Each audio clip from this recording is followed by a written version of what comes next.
যে লা ইলাহা ইল্লাল্লাহর প্র্যাকটিস করে এটাকে আত্মস্থ করবে, রুহের ভিতরে ঢুকাবে, আল্লাহ পাক তাকে একটা নেয়ামত দিবেন। এই যে জিনিসগুলো যখন আপনাকে পাকড়াও করা হয়, আমি তো উকিলের যারা জানি না, কালেমাটা হিন্দুও জানে, কথা বল না, বৌদ্ধও জানে, জানে কি না, খ্রিস্টানেও জানে, আস্তিকও জানে, নাস্তিকও জানে, নামাজিও জানে, বেনামাজিও জানে, কিন্তু সবার কালেমা কি তাকে ফায়দা দেয়? মুজাহাদা করো আল্লাহর রাস্তায়, আল্লাহকে পাওয়ার জন্য জান দিয়ে মাল দিয়ে। সোজা কথা, এটা আমার কথাও না, এটা কার কথা? আল্লাহর কথা। ওই জন্যই আপনি যা দান সদকা করবেন, আপনি নিয়ত করবেন যে আল্লাহ আমি আমার ইসলাহের জন্য, বলেন আমি আমার ইসলাহের জন্য এটা দিছি। কত দিবেন? শরীয়ত কত ইনসাফপূর্ণ। ওয়াল ইউনফিক যু সাআতিন মিন সাআতিহি, বলেন না, ওয়াল ইউনফিক যু সাআতিন মিন সাআতিহি, প্রত্যেকে ব্যয় করবে তার সাধ্য অনুসারে। গরিব গরিবের আন্দাজে, ধনী ধনীর আন্দাজে। গরিব ধনীর আন্দাজ করবে না, ধনী গরিব যদি ধনীর আন্দাজ করে তাহলে সে নিঃস্ব হয়ে যাবে, শরীয়ত এটা পছন্দ করে। আবার ধনী যদি গরিবের আন্দাজ ধরে তাহলে কিন্তু খবর আছে, হ্যাঁ, বাপদাদায় বানায় গেছে চৌধুরী, আর আপনি হয়ে যাবেন এখানের মধ্যে বলে আমি কিছুই নাই, তাইলে মানুষ মানবেন না। ধনী বলে না, ধনী ধনীর আন্দাজে বলে আমি এটা এটা আল্লাহ দেখবে, আল্লাহ বলবে যে তোমাকে আমি যেটা দিছি ওটার আন্দাজে তুমি নিজেকে কোথায় স্থাপন করো। মেয়েটা বিয়ে দেওয়ার সময় নিজেকে কোথায় রাখছো, ছেলেটা বিয়ে করানোর সময় নিজেকে কোথায় রাখছো, মসজিদে দান করার সময় নিজেকে কোথায় রাখছো। যদি ওখানে তুমি অনেক বড় নিজেরে বানাইছো তো এখানে অনেক ছোট বানাইলা কেন? আর এখানে যদি অনেক ছোটই বানাইলা তো ওখানে বড় বানাইলা কেন? এই যে জিনিসগুলো যখন আপনাকে পাকড়াও করা হয়, আমি তো উকিলের যারা জানি না, কিন্তু মহা হাইকোর্ট হাসরের দিন, সেদিন জেরা যে কারে কয়, মানে পাতলুন খারাপ কর দিয়া যায়গা, বলেন না, পাতলুন খারাপ কর দিয়া যায়। এটাই কইছে যে ধনীরা জান্নাতে যাইতে হইলে 500 বছর যে খাড়ায়া থাকতে হইব। কেন? বেডা প্রত্যেকটা মানে জেরার সন্তোষজনক জবাব দিয়া তারপরে কদম আগে বাড়াইতে হবে। আর যে কিছুই নিয়ে যায় না, এবেলা কবে যে জামা না দারাম, হ্যাঁ কিছু কো না, মা হেঁচে না দারে মে গমে হেঁচে না দারে, দস্তারে না দারে মে গমে পেচে না দারে, মা হেঁচে না দারে মে গমে হেঁচে না দারে। কিছুই নাই, প্রশ্ন করবা কই, কথা বলো না, কিছুই নাই মকসুদ বলে আমার তো কিছুই নেই, আপনি চেষ্টা করবেন কি দিয়া? তো ফেরেশতারা কো যে তার পার করে দাও, সবরষ্ট করতে আছে, তার পার করে দাও। কো যে মিয়া সাহেব আমি গেলাম, আসসালামু আলাইকুম। তো গরিব গেছে গা, আর ধনী বেড়ায় কয় যে কত ধানে কত চাল। এটা মানে সব জিনিসের মানে ভোগান্তি আছে। এখানে যেরকম আরাম ওখানে এরকম ভোগান্তি, আর এখানে যেরকম কষ্ট ওখানে এরকম আরাম, ফটফট করে জায়গা। হ্যাঁ, সুবহানাল্লাহ সুবহানাল্লাহ। আচ্ছা যাক, এক কথা এটা তো কইলাম। আর আমি এখন কিছু মেহমান আসছে, আমি কয়েকজন মেহমানের জন্য আন্তরিকভাবে মনে মনে খুব চাইতেছিলাম যে ইনারা শুরু থেকে থাকুক, থাকলে আমি আমি আমি নিজে উপকৃত হব। এর মধ্যে একজন হইল হজরত মাওলানা জাহাঙ্গীর সাহেব, প্রিন্সিপাল একটা মানে গভর্নমেন্ট মাদ্রাসা, হ্যাঁ, নাস্তা খাইতেছে। আর একজন হইল আমার মুফতি তনজিল, কই এই যে তানজিলকে শুরু থেকে থাকার জন্য আমি বলছি তুমি শুরু থেকে থাকবো, কারণ এতে মেধাবী। কিন্তু মানে মেধাবীদের একটা ইয়ে হলো যে এরা পলায়ন পর, ওরা সহজে, আমি নিজে যেরকম মেধাবী ছিলাম আর চোর ছিলাম, না মেধাবী ছিলাম আর সহজে মানে কোথাও সময় দিতাম না, পিচ্ছিল, মানে আমারে কইতো ওরে ছাই দিয়েও ধরন যায় না, মানে এরকম। মেধাবীদের একটা দোষ আছে, মানে যারা মেধাবী হয় এদের এই একটা দোষ আছে যে ওরা বুঝে লাইছে এখন আর বসবে না, এখন বেড়ে যাবে, অন্য কাম করবে। তো তানজিল এখানে থাকবে। আমি চাচ্ছিলাম যে আমাদের এই লেকচারগুলো এগুলো মেধাবী আলেমরা যেন আত্মস্থ করে এবং তারা যেন এটাকে এতেরাজের নজরে দেখে এবং এখানে কোনো অবজেকশন থাকলে হায়াতের মধ্যে এটা মানে অবজেকশনটাকে ক্লিয়ার করে নেয়। আমিও বাচ্চা গেলাম, সবাই বাচ্চা গেল, তাই না?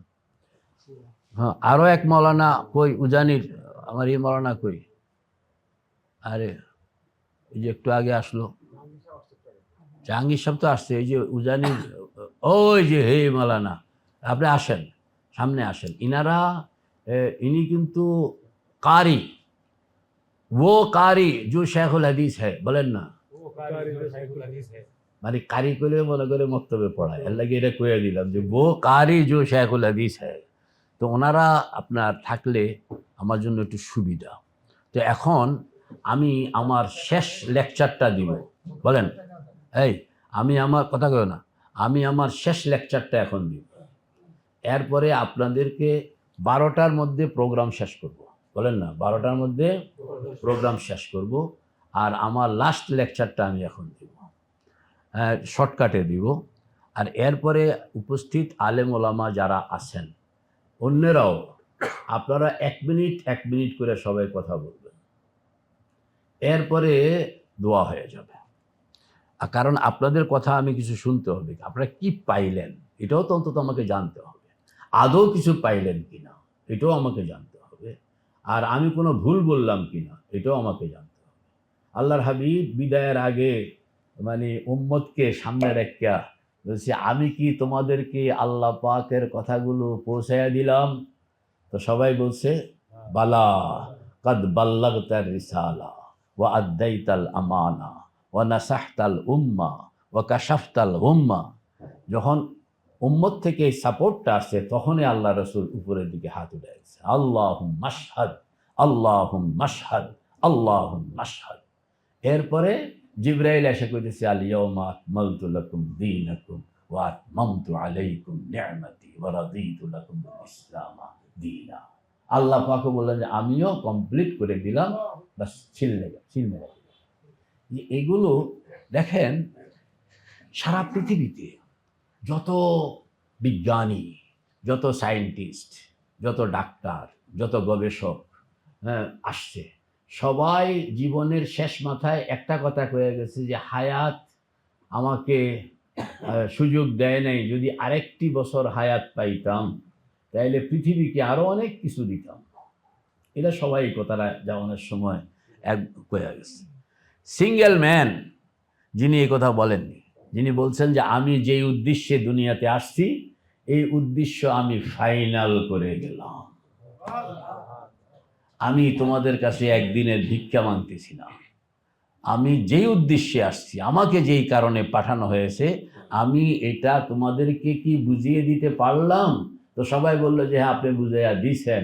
তখন উপরওয়ালা কইতেছে আমার দ্বিপাক্ষিক মতামত আমার শোনা হয়ে গেল, আমি ফাইনাল সিল মেরা দিলাম, আল ইয়াউমা আকমালতু লাকুম দীনাকুম ওয়া আতমামতু আলাইকুম নি'মাতি। কত পরিকল্পিত, মানে এটা বোঝানো হইতেছে যে পৃথিবীতে যা কিছু আসে সবাই হইল আনসার্টেন, আর পরিকল্পিত প্ল্যানিং ওয়াইজ একটা কাম, যেটা আসার জন্য ঘোষণা দিয়া 24,000 পয়গম্বর, 1,24,000 পয়গম্বর কইতেছে ফাইনাল ম্যান আসতেছেন, ফাইনাল ম্যান আসতেছেন, সবাই খবর দিতে আসে ইয়াতি মিন বাদ ইসমুহু আহমদ। আর এত এলানের পরে তিনি পৃথিবীতে আইসা বললেন যে আমি আসছি, আমি কি আসছি। যাওয়ানোর সময় কইতে আছে আমি ফাইনাল করে যাচ্ছি। পরিকল্পিত কিনা?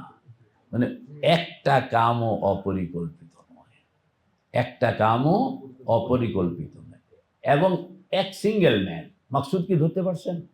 অনলি ওয়ান সিঙ্গেল ম্যান, যিনি তার আশাটাও সিলেক্টেড, যাওয়াটাও সিলেক্টেড, এবং কথাবার্তা কইয়া আসছে আবার কথাবার্তা কইয়া যাইতেছে। এটা হলো আমাদের শরীয়ত, আমাদের সুন্নাত। বুঝে আসছে কথাটা? মানে কতটা রিলায়েবল, কতটা পারফেক্ট, কতটা কমপ্লিট, কতটা সুচিন্তিত, কতটা সুপরিকল্পিত। এত বড় নিয়ামত পাওয়ার পরেও আমরা যদি এই দ্বীনের প্রতি অনীহা, এই দ্বীনের প্রতি আমাদের অবহেলা থাকলো, তাহলে আমরা কত নম্বরের গাদ্দার প্রমাণিত হব? আল্লাহ আমাদেরকে হেফাজত। তো আমি আমার শেষ ইয়েটা বলবো ইনশাল্লাহ, এরপরে আপনারা কিছু কথা বলবেন, এরপরে ইনশাল্লাহ দোয়া হয়ে যাবে। আল্লাহ সবাই একটু দাঁড়ায় যান, শরীরটা একটু নাড়াচাড়া দিয়া। আবার আমাদের লাস্ট অধিবেশনের জন্য আমরা প্রিপারেশন নিচ্ছি, লাস্ট অধিবেশনের জন্য সবাই একটু প্রিপারেশন নেন। খাতা কলম তো আছে, আলেম ওলামা, হ্যাঁ, একটু শরীরটা নাড়াচাড়া দেন, বসেন।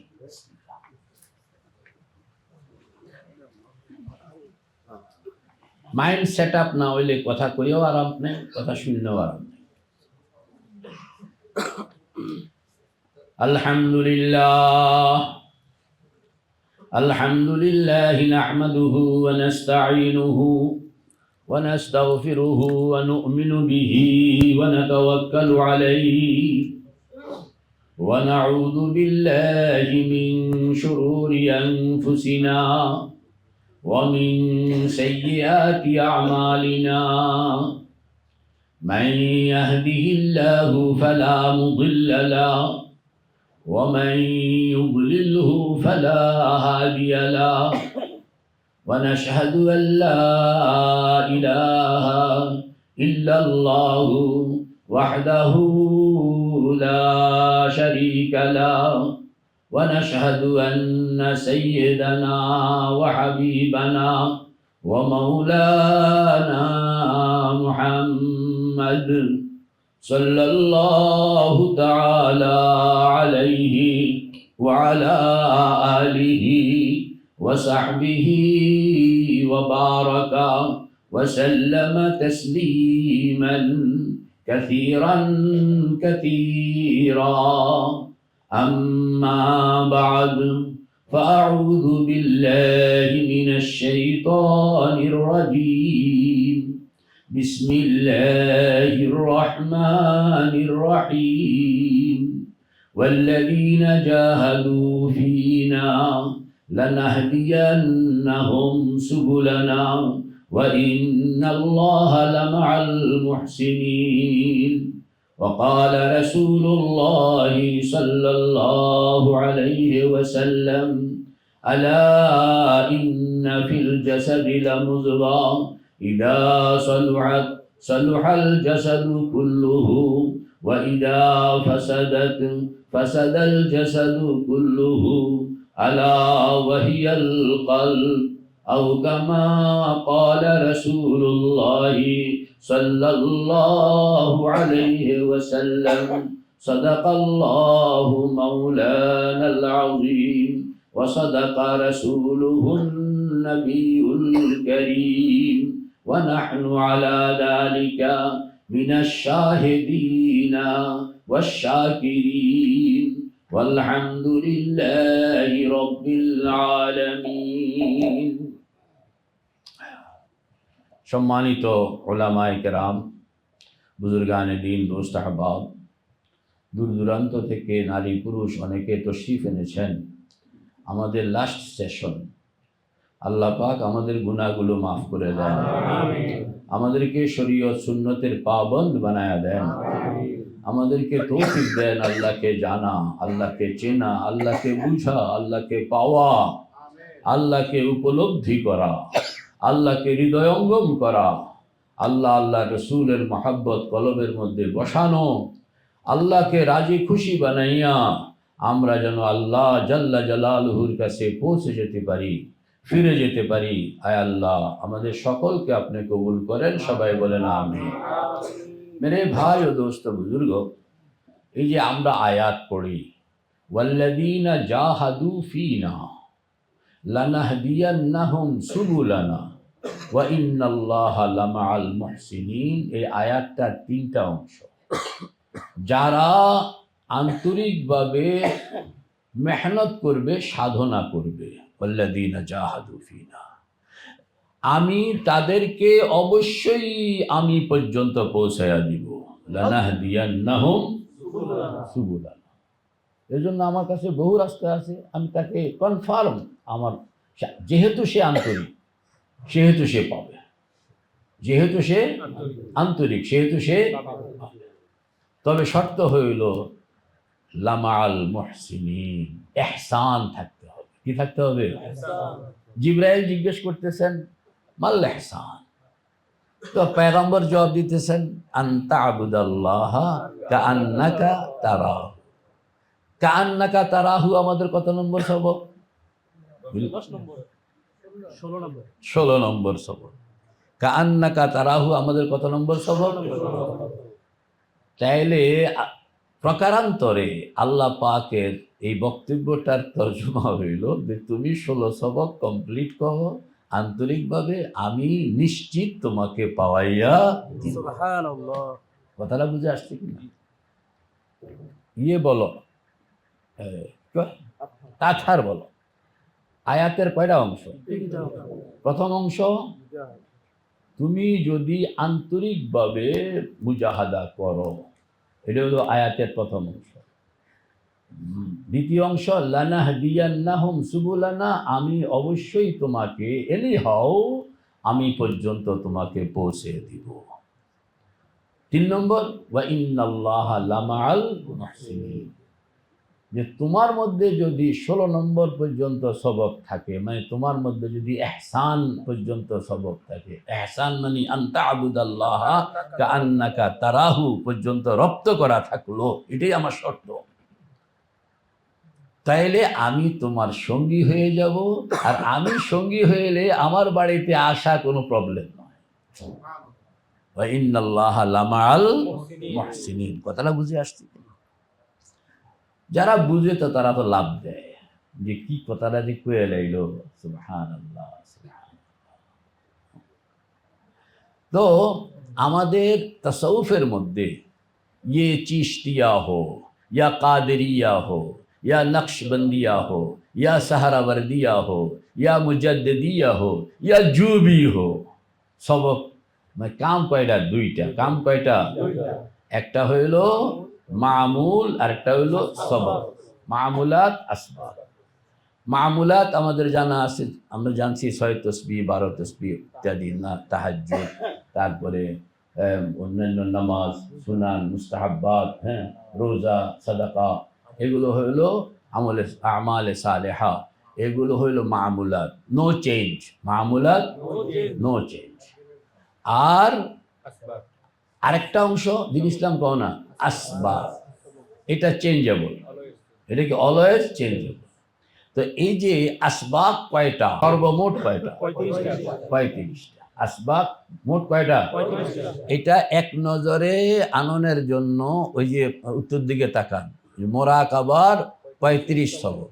বেলাল এই নিয়ে বইও লিখছে। বইটা আছে তো তোমার? দেখাও তো একটু বইটা একটু। হ্যাঁ, এই যে দেখছেন মোরাকাবার 35 সবক। যারা আমাদের বক্তব্য থেকে জিনিসগুলো নিছেন কিংবা হয়তো কোথাও ড্রপিং হয়ে গেছে, ছুটে গেছে, ইনারা এই বইটাও সঙ্গে রাখবেন, তাইলে আপনার জন্য এটা ভালো মানে হেল্প করবে। হ্যাঁ, আচ্ছা। তো মোরাকাবার এখানে কয়টা সবক বলা হয়েছে? এইটাই যত পীর মাশায়েখ, চিশতিয়া হোক, কাদরিয়া হোক, নকশবন্দিয়া হোক, মুজাদ্দিদিয়া হোক, সাহারাওয়ার্দিয়া হোক, সবাই মানে জিনিসটা হইলো ওই এই 35। সরকারি মাদ্রাসায় যে সরব পড়ায়, কওমি মাদ্রাসায় কি হেডা পড়ায় না আরেকটা পড়ায়? হেডেই তো পড়ায়। আরে ফাআলা ফাআলা 14 সিগা, এটা কি শুধু কওমি মাদ্রাসায়?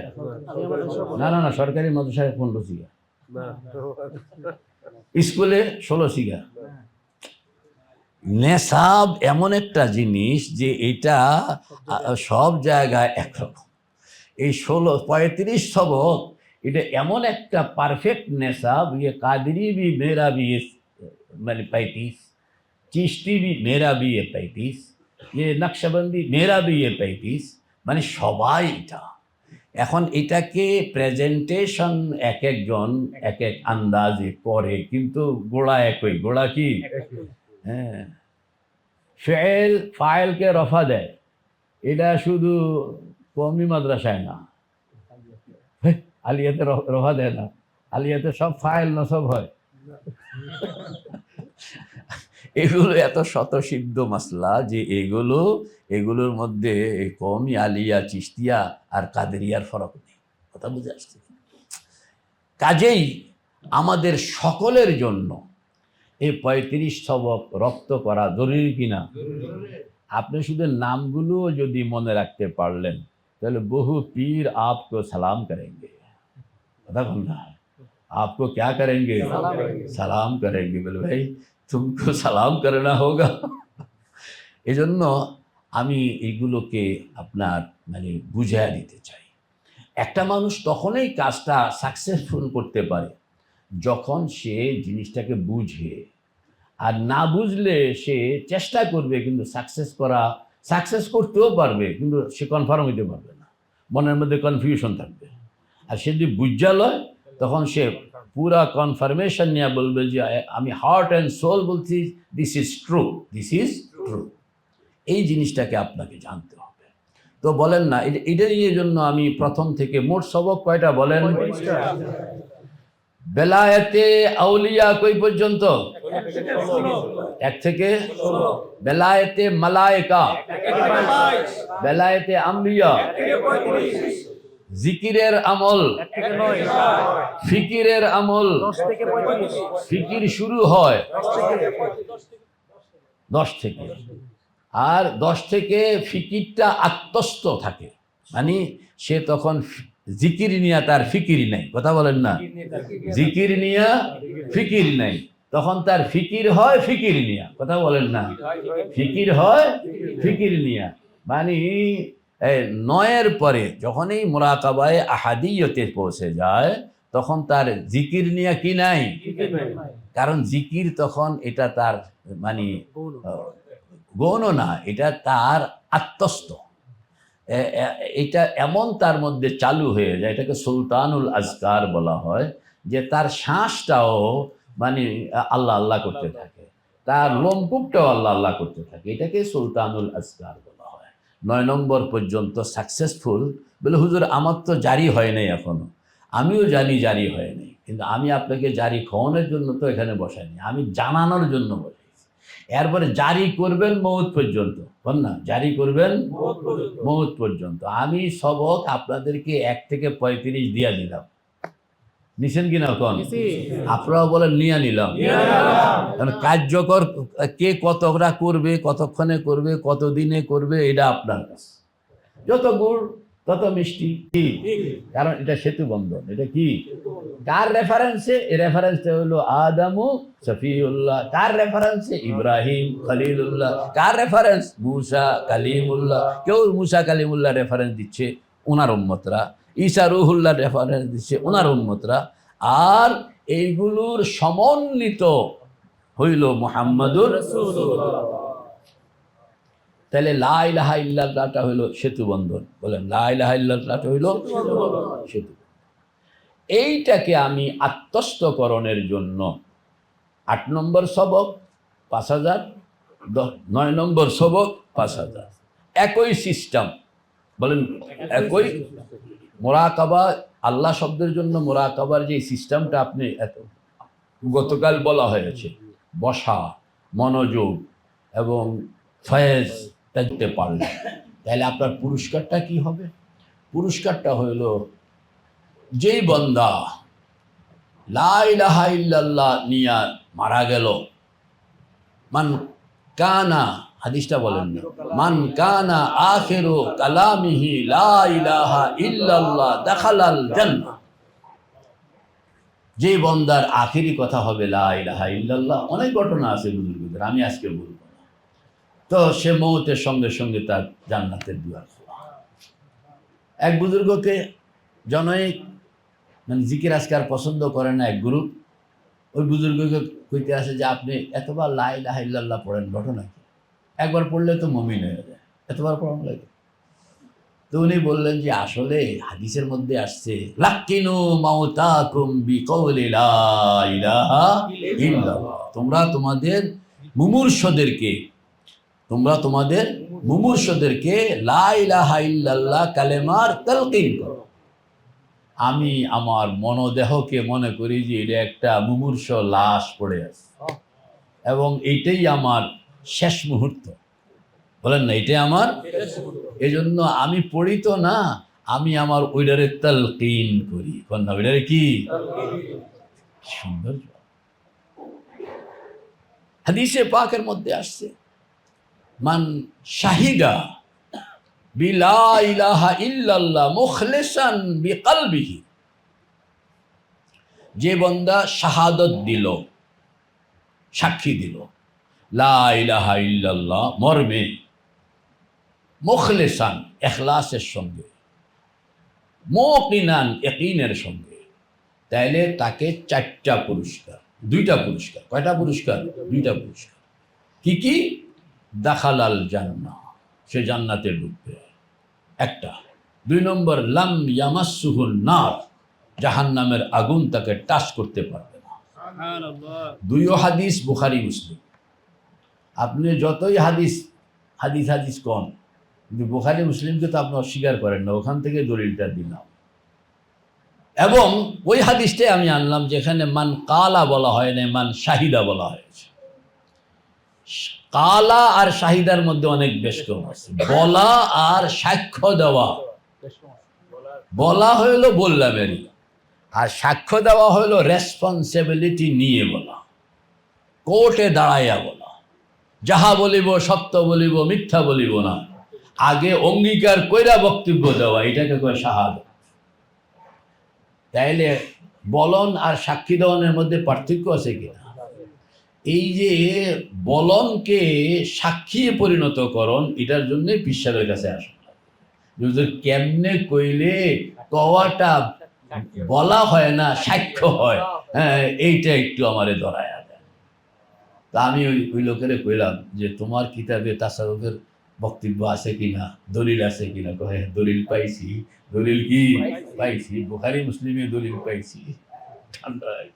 2 নম্বর মুখলিসান, এখানে মধ্যে কিন্তু তাসাউফের, কারণ কালেমাটা হিন্দুও জানে, কথা বল না, বৌদ্ধও জানে, জানে কিনা, খ্রিস্টানেও জানে, আস্তিকও জানে, নাস্তিকও জানে, নামাজিও জানে, বেনামাজিও জানে, কিন্তু সবার কালেমা কি তাকে ফায়দা দেয়? শুধু মুখলেসানকে ফায়দা দেয়। এখলাস বানাইতে হইবে, মুখে কইলে হয়ে যাবে না, এখলাস। ওয়াল মুখলিসুনা আলা খাতারিন আযীম, পড়ো না, আন-নাসু কুল্লুহুম হালকা ইল্লাল আলিমুন ওয়াল আলিমুনা কুল্লুহুম হালকা ইল্লাল আমিলুন ওয়াল আমিলুনা কুল্লুহুম হালকা ইল্লাল মুখলিসুন ওয়াল মুখলিসুনা আলা খাতারিন আযীম। তা আমার কইলে এটা কি হাদিস নাকি? আমি বললাম যে এটা হাদিস অন্তরুলি নাকি, এটা হলো নীতি বাক্য, এটা হলো কি, এটা হলো কমন বাক্য। 2 + 2 = 4 হয় কোন হাদিসে আছে? যেহেতু হাদিসে নাই তো মানবো না। কি লেখটাও মানে বাইরে যাইব, সবটি কই পড়বো? হ্যাঁ বলেন, 2 + 2 = কত হয়? এটা হাদিসে আছে, যেহেতু হাদিসে নাই তো আমি মানবো কেন? মানলাম না। এই যে একটা আমাদের বদভ্যাস, 2টা বদভ্যাস। কিছু মানুষ মনে করে যত বালা কথা সব কথা হাদিসে আছে, এটাও ভুল কথা। আর এরকম মনে করে, আর কিছু মানুষ মনে করে যত ভালো কথা কইতে হবে এটা হাদিসের রেফারেন্স থাকতে হবে, এটাও ভুল কথা। সব ভালো কথা হাদিসে থাকতে হবে জরুরি না। আল্লাহ রসুলকে সারা দুনিয়ার মাস্টারে নিয়ে আসছেন, আল্লাহ রসুল আল্লাহকে চিনানোর মাস্টারে নিয়ে আসছেন। অঙ্ক কিভাবে করতে হবে এই মাস্টারিতে আল্লাহ রসুলকে পাঠাতে হবে। বিজ্ঞান বই কেমনে পড়াইতে হবে এটি মাস্টারি আল্লাহ রসুল নিয়ে আসেন। আল্লাহ রসুল বলছেন আনতুম আ'লামু বিউমুরি দুনিয়াকুম, বলে আমি এত মাস্টারি নিয়ে আসি নাই, আমি একটা মাস্টারি নিয়ে আসছি, আল্লাহকে কেমনে পাওয়া যায়, কেমনে চেনা যায়, কেমনে রাজি করা যায়, এই মাস্টারিটা আমি নিয়ে আসছি। চাষাবাদের মাস্টারি নিয়ে আমি আসিনি, কৃষির মাস্টারি নিয়ে। মদিনায় গেলেন, সেখানে মধ্যে এরা মানে কলম, খেজুর গাছে কলম লাগানো, মানে আপনার পুরুষ খেজুর গাছ থেকে, পুরুষ খেজুর গাছ ও নারী খেজুর গাছের মধ্যে একটা কলম লাগানোর কাহিনী আছে। হ্যাঁ, এটা কি কয়? পরাগায়ন। আমি এটাও ভালো করে বুঝি না। আল্লাহ রসুল যখন এটা এড়ায় গেছে তা আমি ওই জগৎ পড়তেই পারি না। আচ্ছা যাই হোক, পড়া যায়। তো এটা এক ধরনের ওই যে ছাগল মানে এরকম করায় না, গরু এরকম করায় না, কিছু লোক তো এই পেশাটা করে। এই পেশাটা খুব ভালাও না, এই পেশাটা খুব কি ভালাও না, জরুরি, কিন্তু এটারে খুব পছন্দনীয় পেশা মনে করা হয় না। তা আল্লাহ রসুল দেখছে যে তারা মানে খেজুর গাছে বিয়ে শাদী করাইতে আছে, কথা বল না, বিয়ে শাদী করাইলে কি কাম করে এটি লোকেরা জানে না। তা আল্লাহ রসুল কয়ে, দূর, তোমরা এটা করো না, তো ভাল লাগে না আমার কাছে, এটি কি ভাল লাগে না, এটি করে দিল না। তো পরের বছর আর বালা খেজুর চাষ হয় নাই। সাহাবায়ে কেরাম বললেন, ইয়া রাসূলুল্লাহ, এবার তো আমরা চাষ ভালো খেজুর তো পাইলাম না, আমরা ওইটা করি নাই, আপনি পছন্দ করেন না, এই জন্য আমরা এটা করি নাই, যে খেজুর গাছে এরকম বিয়ে শাদীকরণ, আবার ওদের মধ্যে মিলন ঘটানো, এগুলো আমরা করি নাই, তো খেজুর এবার ভালো উৎপাদন হয়। তখন আল্লাহ রসুল বলে যে আসলে এই মাস্টারি তো আমার না, তোমরা এটি কিতা করো এটা তোমরা বুঝো, আনতুম আ'লামু বিউমুরি দুনিয়া, আমার সাবজেক্টে আমি মাস্টার, এখানে কেউ ঢুকবে না, আর অন্য সাবজেক্টে আমার কেউ টানবে না। ওখানে আমার উসুল ও জবাবের রুলসের মধ্যে যদি কোথাও কোনো ত্রুটি ঘটে তাহলে সেই ত্রুটি দেখবা, সামলায় আনিবা, কিন্তু ওই জগতের মাস্টারি ব্যাংকিং, আমার কেউ হুজুর আপনারা ইসলামী ব্যাংক করতে পারছেন, আমি বলে আমি কি আল্লাহ রসুল কি আমার কইছে নাকি ইসলামী ব্যাংক করো? আল্লাহ রসুল কইছে তুমি ব্যাংকিং যদি চালাও তাহলে কিন্তু হালাল হারামের আইন মানতে হবে, এটা না কইছে আমারে নতুন ইসলামী ব্যাংক বানাইতে কইছে নাকি? কাজে আমরা ইমাম আবু হানিফা ইসলামী ব্যাংক বানায়া যান নাই, এই জন্য ওনাকে দায়ী করা যাবে না। আপনি বাংলা বই পড়ে আলেম হয়ে গেছেন আর আমাদেরকে দায়ী করতেছেন যে এত বছর পরে অমুকে ইসলামী ব্যাংক বানাইলো, আপনারা এত বছর কি গুনার গাছ কাটছেন, কইয়া তো দিল বিসমিল্লাহ কইয়া, কথা বল না। এরকম মাথা পাগলও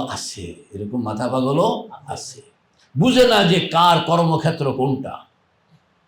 দুনিয়ার সকল পয়গম্বর, সকল সাহাবা, সকল আউলিয়া, সকলের অভিন্ন কর্মক্ষেত্র হইল মানুষের মনোজগৎ। তোমার এই জৈব দেহ তাদের কর্মক্ষেত্র নয়, সকলের অভিন্ন কর্মক্ষেত্র হইল মানুষের মন, মানুষের মনোদেহ, মানুষের মনোজগৎ। তাহলে তুমি আমাকে ওখানে টানো কেন? ওইটার জন্য তো মানে ডাক্তার, ইঞ্জিনিয়ার, ব্যারিস্টার রাখাই আছে, ওইটাকে পয়গম্বর দিয়ে তালিম দিতে হবে না। ওইটা তালিম এক পয়গম্বর দিয়ে গেছেন, সেই পয়গম্বরের নাম হইল হযরত আদম। আর তাওহীদ ও রিসালাতের তালিম দিচ্ছেন বাকি অন্য সকল পয়গম্বর। মানুষ ভুল করে এই জগতে, এই জন্য অন্য সকল পয়গম্বরের ডিউটি হলো তাওহীদ ও রিসালাতের। আর বাবা আদম উনি প্রথম ম্যান, এজন্য উনি একই সঙ্গে দুইটা সাপ্লাই করছেন, একটা হইল জৈব দেহের যা কিছু, আরেকটা হলো মনোদেহের যা কিছু। এরপরে জৈব দেহেরটা দুনিয়াদারকে দিয়া দিছে, ইউনিভার্সিটি হাজার হাজার হয়ে গেছে, এখনো হইতেছে, আরো হবে। জৈব দেহের জন্য ওয়াজ লাগে না, ওটা পেটের টানে লোকেরা করে না, এটা কিসের টানে করে? আর ইমানের টানে লোকেরা করে না, বিদায় অনেক পয়গম্বরকে দুনিয়ায় আসতে হয়েছে, এবং এই দাওয়াতের কাম চলতেছে, চলতে হবে, ধরে রাখতে হবে, কে তৈয়ার ইনশাআল্লাহ। এই যে কাহিনীটা আপনার, এটা বানাইতে হবে, এটা কি করতে হবে বলেন না, বানাইতে হবে। আল্লাহু আকবার কাবীরা।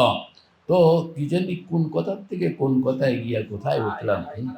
লা ইলাহা ইল্লাল্লাহটা কেমনি আপনি যখন বানাইলেন, তো দুইটা পুরস্কার প্রথমে বলা হয়েছে যে শাহাদত যদি শিখলেন, ইখলাস যদি শিখলেন, তাহলে দুইটা পুরস্কার, আপনার শরীর আপনাকে জাহান্নামের আগুন টাচ করবে না, একটা পুরস্কার। 2 নম্বর পুরস্কার হলো দাখালাল জান্নাহ। আর এক হাদিসের মধ্যে বলা হয়েছে যেই বান্দা এটা আখিরিভাবে নিয়ে যাবে সে জান্নাতে যাবে, মান কানা আখিরু কালামিহি লা ইলাহা ইল্লাল্লাহ দাখালাল জান্নাহ। আর আরেক হাদিসে বলা হয়েছে যে যেই বান্দা লা ইলাহা ইল্লাল্লাহ পড়বে সেই বান্দাকে, মানে হাদিসের মধ্যে শব্দ যেটা দেওয়া হয়েছে সেটা হলো তার কোনো শব্দটা কি আসছে, মানে তাকে 4 জায়গায় তাকে হাদিসের শব্দটা আসছে ওয়াহশাত, বলেন না হাদিসে কি আসছে? মানে যে লা ইলাহা ইল্লাল্লাহর প্র্যাকটিস করে এটাকে আত্মস্থ করবে, রুহের ভিতরে ঢুকাবে, আল্লাহ পাক তাকে একটা নেয়ামত দিবেন। সেই নেয়ামত হলো তার মন থেকে ওয়াহশাত চলে যাবে। তার মন থেকে কি চলে যাবে? আর ওয়াহশাতের ফলনটা 4 জায়গায় পাওয়া যায়। ওয়াহশাতের ফলনটা কয় জায়গায় পাওয়া যায়? ওয়াহশাত কারে কয়? ওয়াহশাত বলা হয় যে মানে এটাকে কিভাবে বলবো, মানে অপান্তেয়তা, বলেন না, এটা বঙ্কিমের বাংলা হয়ে গেছে যে অপান্তেয়তা। হ্যাঁ, আরো আসবে বাংলা ইনশাআল্লাহ। মানে ওয়াহশাত বলা হয় যে আনিজি, এই শব্দটা হইল তার ভিতর থেকে আনিজিটা চলে যাবে। স্যার বলেন তো আনিজির বিপরীত শব্দ কি? Easy. Easy uneasy, easy uneasy, মানে আপনার রূহটাকে আল্লাহ পাক ইজি বানায় দিবেন। একটা উদাহরণ করে যে কোনো এক জায়গায় গেলেন, কোনো একটা অফিসে ঢুকলেন, সে অফিসের একটি লোকও আপনার পরিচিত না, এবং এরা আপনাকে ধরনের লেখা সব বয়ে রয়েছে, এবং কামড়া যে কী হবে এটাও আপনি জানেন না। বলেন এই অফিসে ঢুকিয়া কি আপনি ইজি থাকবেন না আনিজি হবে? কেমন আনিজি হবে বলেন তো? কারোর লগে কথা কইতো ডর লাগে, এতে কি বড় না ছোট এটাও তো জানি না, এতে কি হ্যান্ডকাপ লাগাইবো না কাতালে করে লাইবো এটাও তো জানি না, না সম্মান করবো এটাও তো জানি না। আপনি কিরকম আনিজি, মানে প্রচণ্ড আনিজি। আল্লাহর হাবিব বলেন যে তুমি যদি লা ইলাহা ইল্লাল্লাহকে তোমার মনের ভিতরে আত্মস্থ করাইতে পারো, তো পুরস্কার হইল তোমার ভিতরে ইজি ভাব তৈরি করে দেওয়া হবে, আনিজি ভাব দূর করে দেওয়া হবে। এটার নাম হলো ওয়াহশাত। লাম ইয়াকুন লাহু ওয়াহশাত, তার ওয়াহশাত থাকবে না। তাইলে কি হবে? 4টা জায়গায় তার ফলন পাওয়া যাবে। প্রথম ওয়াহশাতটা আপনি যেটা মুখোমুখি হবেন এটা হলো ইনদাল মউত, বলেন না ইনদাল মউতের আগ পর্যন্ত যত কাহিনী কবিরকে কইতেছি এটি সব তোমার জানা আছে। বিপদে পড়লে কি কতটুকু বিপদ হয় এটাও জানি, মার্ডারের আসামি একবারে ফাঁসির রায় হইলে কি ঘটে এটাও জানি, কিন্তু আজরাইলের মুখোমুখি গেলে কি ঘটে এটা কিন্তু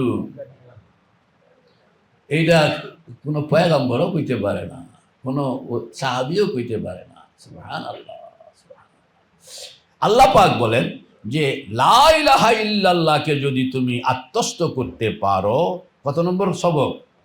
8, 9, আত্মস্থ করতে পারো, তাহলে পুরস্কার হইল তোমার ভিতরে আনিজি ভাব আমি রাখবো না। কোন কোন জায়গায়? মৌতের সময়, যেখানে গেলে সবাই আনিজি হয়ে যায়, সেখানে তোমার কাছে মনে হবে সবাই তো পরিচিত, কে বড় চিনি, কে ছোট জানি, কি করবে জানি, সম্মান কিরকম হয় জানি, বদনাম কিরকম হয় জানি, এত জানা জানি। দোস্ত কেমন আছো? আরে তুমি অফিসে আমার একটা কাম আসছিল, কথা বল না, মানে অফিসারকে গিয়া দোস্ত কেমন আছো? বলে ভালো আছি। বলে তোমার অফিসে আমার একটা কাম আসছিল, ফাইলটা মন্ত্রণালয় থেকে তোমার অফিসে। বলে তাই নাকি? বলে ইজিটা কিরকম দুইজনে? এই অফিসে কাম করন আর চোর চোর ভাব, যারে কথা কইয়ে কনের আগে হাজার চিন্তা, ডরায়, বড় না ছোট, ধরবো না কাটবো, দুইটা কি এক? লা ইলাহা ইল্লাল্লাহকে যদি তুমি আত্মস্থ করতে পারো, তো প্রথম আনিজি ভাব থাকবে না ইনদাল মউত। কার কার দরকার আছে? হযরত শেখ জাকারিয়া রাহমাতুল্লাহ আলাইহি ফাজাইলে জিকির কিতাবের মধ্যে এগুলো আনছেন, সবগুলো আনছেন। যে হযরত দেখছে ওয়াহশাত 4 জায়গায় পে, বল না ওয়াহশাত থাকবে না কয় জায়গায়? প্রথম হলো ইনদাল মউত, আপনার যে সাকারাত, গামারাত, বালাগাতিত তারাকি, বালাগাতিল হুলকুম, কয়টা পর্ব? মোরাকাবা জানা আছে তো? জানা না থাকলে জেনে নিবেন। 4টা কি কি? সাকারাত, গামারাত, বালাগাতিত তারাকি, বালাগাতিল হুলকুম, এই 4টা মেইন, এগুলো শিখে নিতে হবে। তো এই যে এখানে আনিজি পর্বটা থাকবে না। আপনার কাছে মনে হবে যে দেখানোর লগে উনি তো আজরাইল, না দেখলেও আমি চিনি, উনি এরা ওনার সহযোগী, এইভাবে কাজ করবে, এবং প্রয়োজনে আল্লাহু আকবার কাবীরা, এত আনিজি, আল্লাহু আকবার, আল্লাহ কেমন আছে? ভালো। আরে আপনার লাইগা বয়ে রয়েছি আমি, আপনার দেরি করে লেছেন অনেক, আজরাইলে কয় আমারে পারমিশন না দিলে তো আমি আসতে পারি না। এই ঘটনা কার? ধুর, এত উপরে যেমন লাগেনি। আহিন্নু শাওকান ইলা দিয়ারিন, পড়ে না কা? আহিন্নু শাওকান ইলা দিয়ারিন লাকিতু ফিহা জামাল সালমা কে মীরা সানদ আজিনা ওয়াহি লবিদ ওয়াসলে বজানে বেমা जमाले रूए तू क़िबला हरीमे कुए तू काबाए दिल फ़इन सजदना इलैका नसजुद व इन सईना इलैका नसआ बनाज़े गुफ्ती फुला कुजाई चबुद हालत दरी जुदाई मरिज तु शौक़न व मित तु हिजरन फकैफ अशकू इलैका शिकवा बकत उयूनी अला शुयूनी फसा हाली वला उबाली के दान माखिर तबीब वसलत मरीज खुद रा कुनद मुदावा। আব্দুর রহমান জামি, সারে জামি পড়েন নাই? কে লিখছেন? আব্দুর রহমান। তো চিনছেন নি লোকটা? এই আব্দুর রহমান জামির শের। মৌতের সময় আজরাইলে কইতে আছে, ভাই এত দেরি করলেন কি? কি কয়? আমি কবে থেকে বয়ে রয়েছি জামানের লেগে, আল্লাহ পাকের কাছে কইতে আছি, তা আপনি দেরি করলেন কেন? আজরাইলে কয় আমারে পারমিশন না দিলে আমি আসতে পারি। এটা কি ইজি না আনইজি? কিরকম ইজি? কার কার দরকার আছে?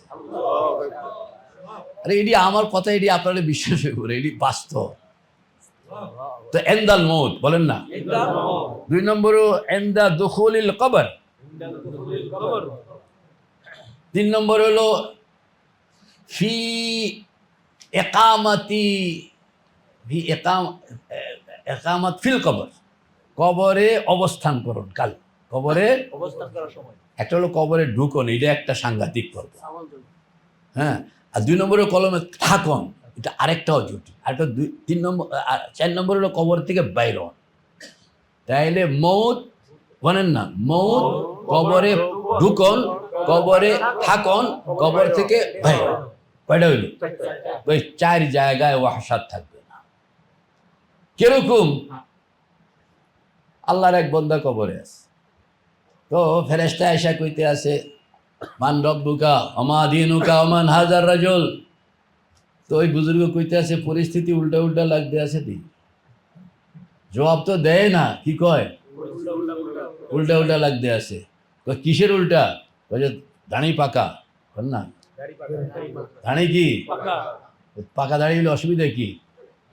তখন উনি ভালো করে বইছে, হাদ্দাসানা ফুলান কালা হাদ্দাসানা ফুলান, আগে সনদ দিয়ে লইতে আছে। আর একবারে আল্লাহর হাবিব পর্যন্ত গিয়া কইছে যে কালা রাসূলুল্লাহ সাল্লাল্লাহু আলাইহি ওয়াসাল্লাম কইয়া যে দাঁড়ি পাকা মানুষকে আল্লাহ সম্মান করেন। তুমি কি আল্লাহর থেকে বড় নি? তোমার কথায় তো বোঝা যায় তুমি আল্লাহর থেকে আর বড়। যারে আল্লাহ সম্মান করে তার সামনে কথা এমনি কয়? বেটা জবাব কিতা নিব, এর আগে তো সাইজ হয়ে গেছে। যদি পয়গম্বরের কথা মিথ্যা নয়, তোমার ধমকানি যদি সঠিক হয়ে থাকলো তো পয়গম্বরের কথা সহি নয়, আর পয়গম্বরের কথা যদি সহি হয়ে থাকলো তো তোমার ধমকানি সহি নয়। ওই বাবারে বাবা, মানি ফেরেশতারা এখন বলে আল্লাহ কি বিপদে এনে পড়লাম, তাড়াতাড়ি পলাই আয়, তাড়াতাড়ি পলাই। আর বেশিক্ষণ থাকলে কিন্তু আরো একবারে এটা আমার হাবিবের উম্মত কিন্তু ফানা ফানা করে নেবে। মানে ওয়াহশাত থাকলে পারতো? কিরকম ওয়াহশাত নাই হইলে চোরে পুলিশ ধরে? মানে পরিস্থিতিটা কি হইলে যারে ধরতে গেছে ওই বেড়া নিজে। আরেক বুজুর্গ, মান রব্বুকা ওমা দীনুকা ওমান হাজার রাজুল, তুমি কইতে আছে, কয় মিয়া সাহেব তুমি কোত্থেকে আসছো? আমরা আরশে মহল্লা থাকি। কয় এখান থেকে আরশে মহল্লা কত দূর? বলে কোটি কোটি মাইল। বলে আমি কইছিলাম 2.5 হাত উপরে। তুমি আল্লাহর কথা মনে আছে, এত মাইল যে আইসো? কি কয় পাগল? তুমি এত মাইল দূরে না মনের পরে আল্লাহরে না বললে আমি আড়াইয়াত নিচে নাই মানে বুঝলে গেছি বেড়া।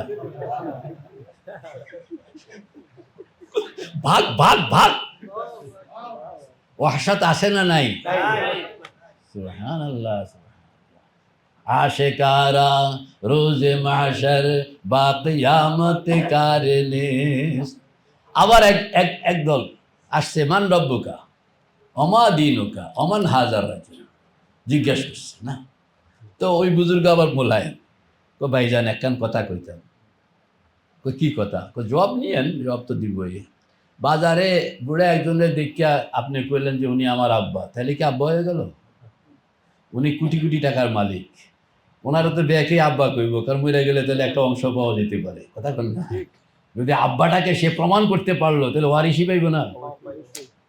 তো ব্যাকে তো এলাকার এমপি মন্ত্রী হইলে ব্যাকে পরিচয় দেয়। আপনার ওই এমপি সাহেব চিনেন না? বলে চিনি তো না, মামু লাগে। আসলে মামু মানে ওই গ্রামে হইলে গো মামুর বাড়ি, কিচ্ছুই লাগে না।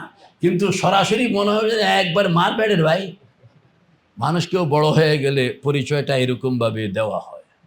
তো আপনার মানে তো ওই বুজুর্গ কইতে আছে, আচ্ছা কোন তো ধনী একজন মানুষ বাজারে আছে, তো সব যে কোনো মানুষও তো কইতে পারে উনি আমার বাজান, যদিও বেটা বেড়ে যাবো কাকে। হ্যাঁ, আর যদি এতটুকুর উপরে বিশেষজন সাক্ষী রাখতে পারে তো বেড়ে গেলে মোটামুটি একটা অংশ, কথা কন না? তাহলে কি হয়ে যাবে? আপনার বিচারে কি কয়? না না না, এইভাবে বাজান কইলে বাজান হয়ে যায় না। বলে কখন হবে? বাজান যদি বলে যে আমার ছেলে, তাহলে কিন্তু হয়ে যাবে। তখন তাহলে কিন্তু কি, তাহলে আমারে কি লেগে জিগান, কথা কন না? আমার কি জন্য জিগান মান রব্বুকা? আমি তো বাসনের লাগে এখন 1000 বার কমু আমার রব আল্লাহ, কারণ এটা না করলে তো বিটেলের থেকে বাসন যাইব না। আরে কথাটা বুঝলো না রে। তা আমারে কি লেগে জিগান? ওই আসল জায়গায় জিজ্ঞেস করেন যে আমারে চিনে কিনা। উনি যদি বলেন চিনি তাইলে, আর উনি যদি বলেন চিনি না, তা আমি 1000 বার বলবো, কোনো ফায়দা নেই। আমি তো বাসনের লেগে বলবোই অনেক কথা। আমি এই উদাহরণগুলো কেন দিলাম? এগুলো কিতাবের মধ্যে আসছে। এগুলো প্রমাণ করে যে আপনাকে ওই সময়ে আল্লাহ পাক আপনার মনের মধ্যে কি রাখবেন না, ওয়াহশাত। তাহলে এই কালেমাটা মনের মধ্যে আত্মস্থকরণ দরকার আছে কি না? হাসরের ময়দানে এই কালেমাওয়ালা বেফিকির থাকবে। বলেন, এই কালেমাওয়ালা। এবং এদের ব্যাপারে বলা হয়েছে যে এদেরকে অনেককে হাসরের ময়দানে ঢুকনের লগে লগে ফেরেশতারা কইবে যে আপনি যান না, আপনার কোনো ডিউটি নেই এখানে, কথা বল না, আপনার কি নাই? আর যদি থাকেন তাহলে আল্লাহ পাক যেখানে বসে বিচার করবেন ওই স্টেজে গিয়ে বসেন একজন দর্শক হিসাবে। একজন কি হিসাবে? আমাদের দেশে নির্বাচন হবে, বিদেশ থেকে লোকেরা আসে, ভোট দিতে আসে, পর্যবেক্ষক। বলে আপনি পর্যবেক্ষক থাকবেন। আল্লাহ, এই কালেমার দরকার আছে কিনা? এটাকে আত্মস্থকরণ। কত নম্বর? কত নম্বর করবেন তো? আত্মস্থ হইলে না কিরকম, না হইলে কিরকম। আত্মস্থ হইলে, এটা একটা বাস্তব উদাহরণ আমি আপনাদেরকে দিই। আমাদের ওস্তাদ ছিলেন মুফতি সাঈদ আহমদ পালানপুরি রহমতুল্লাহ আলাইহি, দেওবন্দে। এখানে মুফতি সাহেব হুজুরের আরও অনেক ছাত্র থাকতে পারে। আসেননি কেউ? হাত উঠান তো। ওই যে একজন পাওয়া গেছে। আর কেউ আছে? আছে এরকম? তোমার মনে আছে কিনা যে সাঈদ আহমদ পালানপুরি রহমতুল্লাহ আলাইহি, ওনার একটা অভ্যাস আমি খুব খেয়াল করতাম। উনি কথা বলতেছেন তো ধরেন এই 10 সেকেন্ডের জন্য থামছেন, সেখানের মধ্যেও তিনি ফাঁকে দিয়া লা ইলাহা ইল্লাল্লাহ, মনে পড়ে কিনা? মানে কখনো এটা শুনতাম, কখনো শুনতাম না, কখনো সশব্দে, কখনো নিঃশব্দে। কিন্তু এটা প্র্যাকটিস, মানে ভিতরে যখন লা ইলাহার বপন হয়, ফলন হয়, গাছ উৎপাদন হয়, তখন এটা জবানের মধ্যে ফাঁকে ফাঁকে বেরিয়ে আসে। ভিতরে যদি পানি থাকলো, ছোটখাটো ছিদ্র থাকলো তো কি আগুন বেরিয়ে? কি বেরিয়ে? অ্যাসিড থাকলো তো কি বেরিয়ে? ভিতরে মানে যা থাকবে, ওইটাই ফাঁক ফুক দিয়া বের হবে। আল্লাহ আকবার। তো যারা ভিতরে এটাকে ঢুকাইতে পারে, এদের জবানের, এদের কথার ফাঁকে ফাঁকে দিয়া সুবহানাল্লাহ, আলহামদুলিল্লাহ, আল্লাহু আকবার, লা ইলাহা ইল্লাল্লাহ, এই কথাগুলো বেরিয়ে আসে। এই অভ্যাসটা বানাইতে হবে। এই অভ্যাসটা কে কে বানাইবেন ইনশাআল্লাহ? আল্লাহ আমাদের সকলকে কবুল করেন। তো আমাদের শেষ কথা, যারা আমাদের এই খানকায় এই সময় দিচ্ছেন এবং এই ইজতেমায় সময় দিলেন, ইনাদের সকলের কাছে আপনারা মামুল হিসাবে অন্তত সকাল বিকাল 6 তসবিহ আর শেষ রাতে তাহাজ্জুদ সহ 12 তসবিহ সকলে কমনভাবে আমল করবেন। সকাল বিকাল 6 তসবিহ, শেষ রাত্রে তাহাজ্জুদ 12 তসবিহ, এতটুকু চাই। যদি কেউ 12 তসবির আমল শেষ রাত্রে করতে পারলেন না, তাইলে এটা দিনের বেলায় পুনরায় পড়ে নেবেন। দিনের বেলায় পড়ে নেবেন, দোয়া করবেন যে আল্লাহ এটাকে জাস্ট টাইম আমি যেন পড়তে পারি, সেই ব্যবস্থা আমাকে করে দেন। এই হলো প্রথম কাজ। 2 নম্বর, মোরাকাবাতের জন্য যারা তৈয়ার, অনেককে আমি আঙ্গুলের ছোঁয়া দেওয়া হয়েছে, অনেককে আঙ্গুলের ছোঁয়া দেওয়া হয়নি। 3 রোজার অপেক্ষায় আছি, 3 রোজার। বাকি আপনাদের সকলকে আমি 1 থেকে 7, বরঞ্চ 1 থেকে 9, বরঞ্চ 1 থেকে 10 আমি প্র্যাকটিস করার জন্য আপনাদেরকে অনুরোধ করলাম। ইজাজত তো বেটা অনেক বড় কথা, 8-9 করবে। কারণ এটাকে মানে 1 থেকে 10 পর্যন্ত এক দৌড়ে যাইতে পারলে ভালো, এক দৌড়ে যাইতে পারলে ভালো।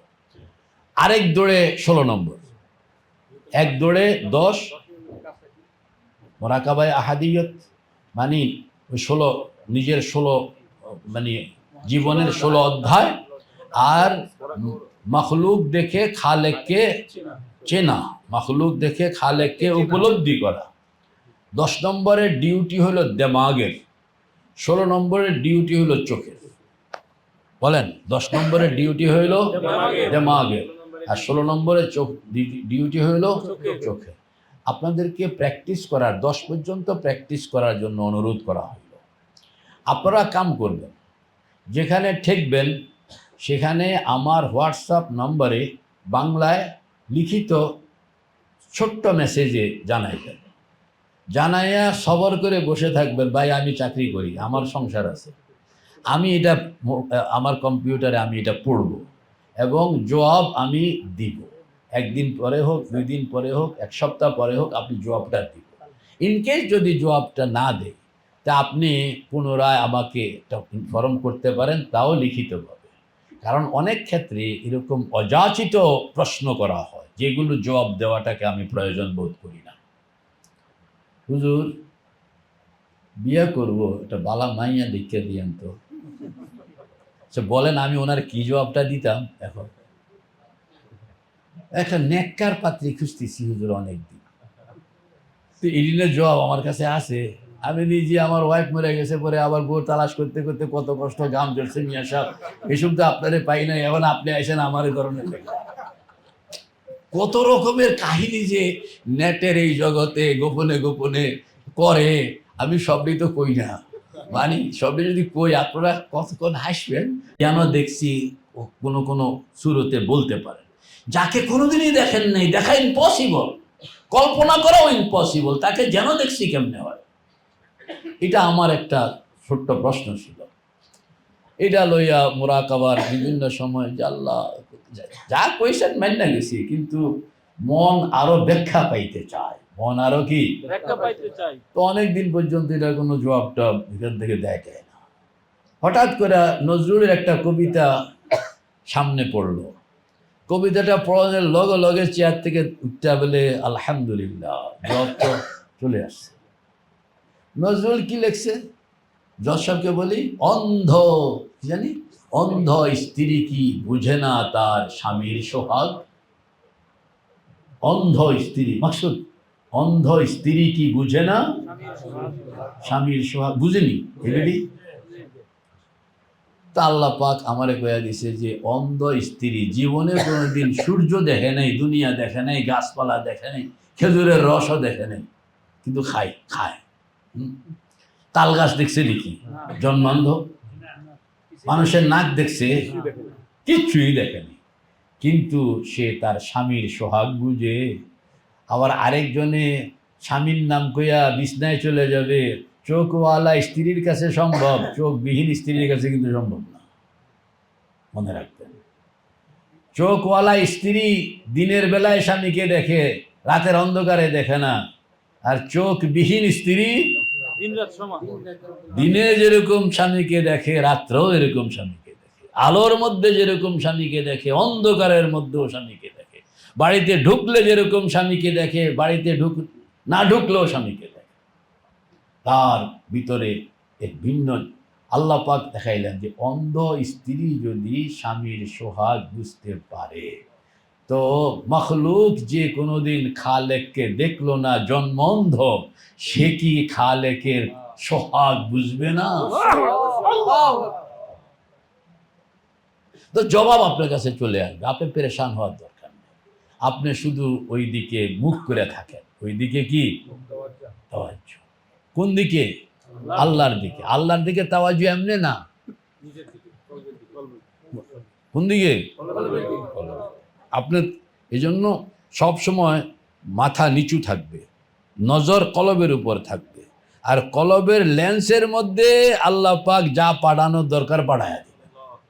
আপনি ওখানে ভিক্ষুক টাকাটা আপনার পকেটে থেকে নেয় না, তার থাল থেকে নেয়। গেল কোন জায়গার থেকে? ভিক্ষুক টাকায় নেয় কোথেকে? ভিক্ষুক যদি আপনার হাত পকেটে হাত দেয়, দেখছেন? বেতালে চাইয়েন না তো। দৃষ্টি কি উপরের দিকে রাখবেন? দৃষ্টি যদি উপরের দিকে রাখলেন, আমি একজনকে দেখছি তাতে আলহামদুলিল্লাহ রাব্বিল আলামিন আর রহমানির রহিম, এটা ইসাক ফরিদে রাখতে। ইসাক ফরিদি আমি বললাম যে মুসল্লি এটা হাজি সাহেব, এতে আসমানের দিকে তাকাইয়া নামাজ পড়ে। ইসাক ফরিদি কোথাও ডাকেন,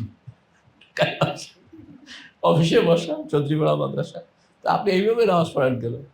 বলছে আল্লাহর সঙ্গে কথা বলতেছি। তো মাথা ঘুরান কেন? বুঝাইয়া বুঝাইয়া বলতেছি। পাগল, ঠিক না? আল্লাহ যদি না বুঝলো,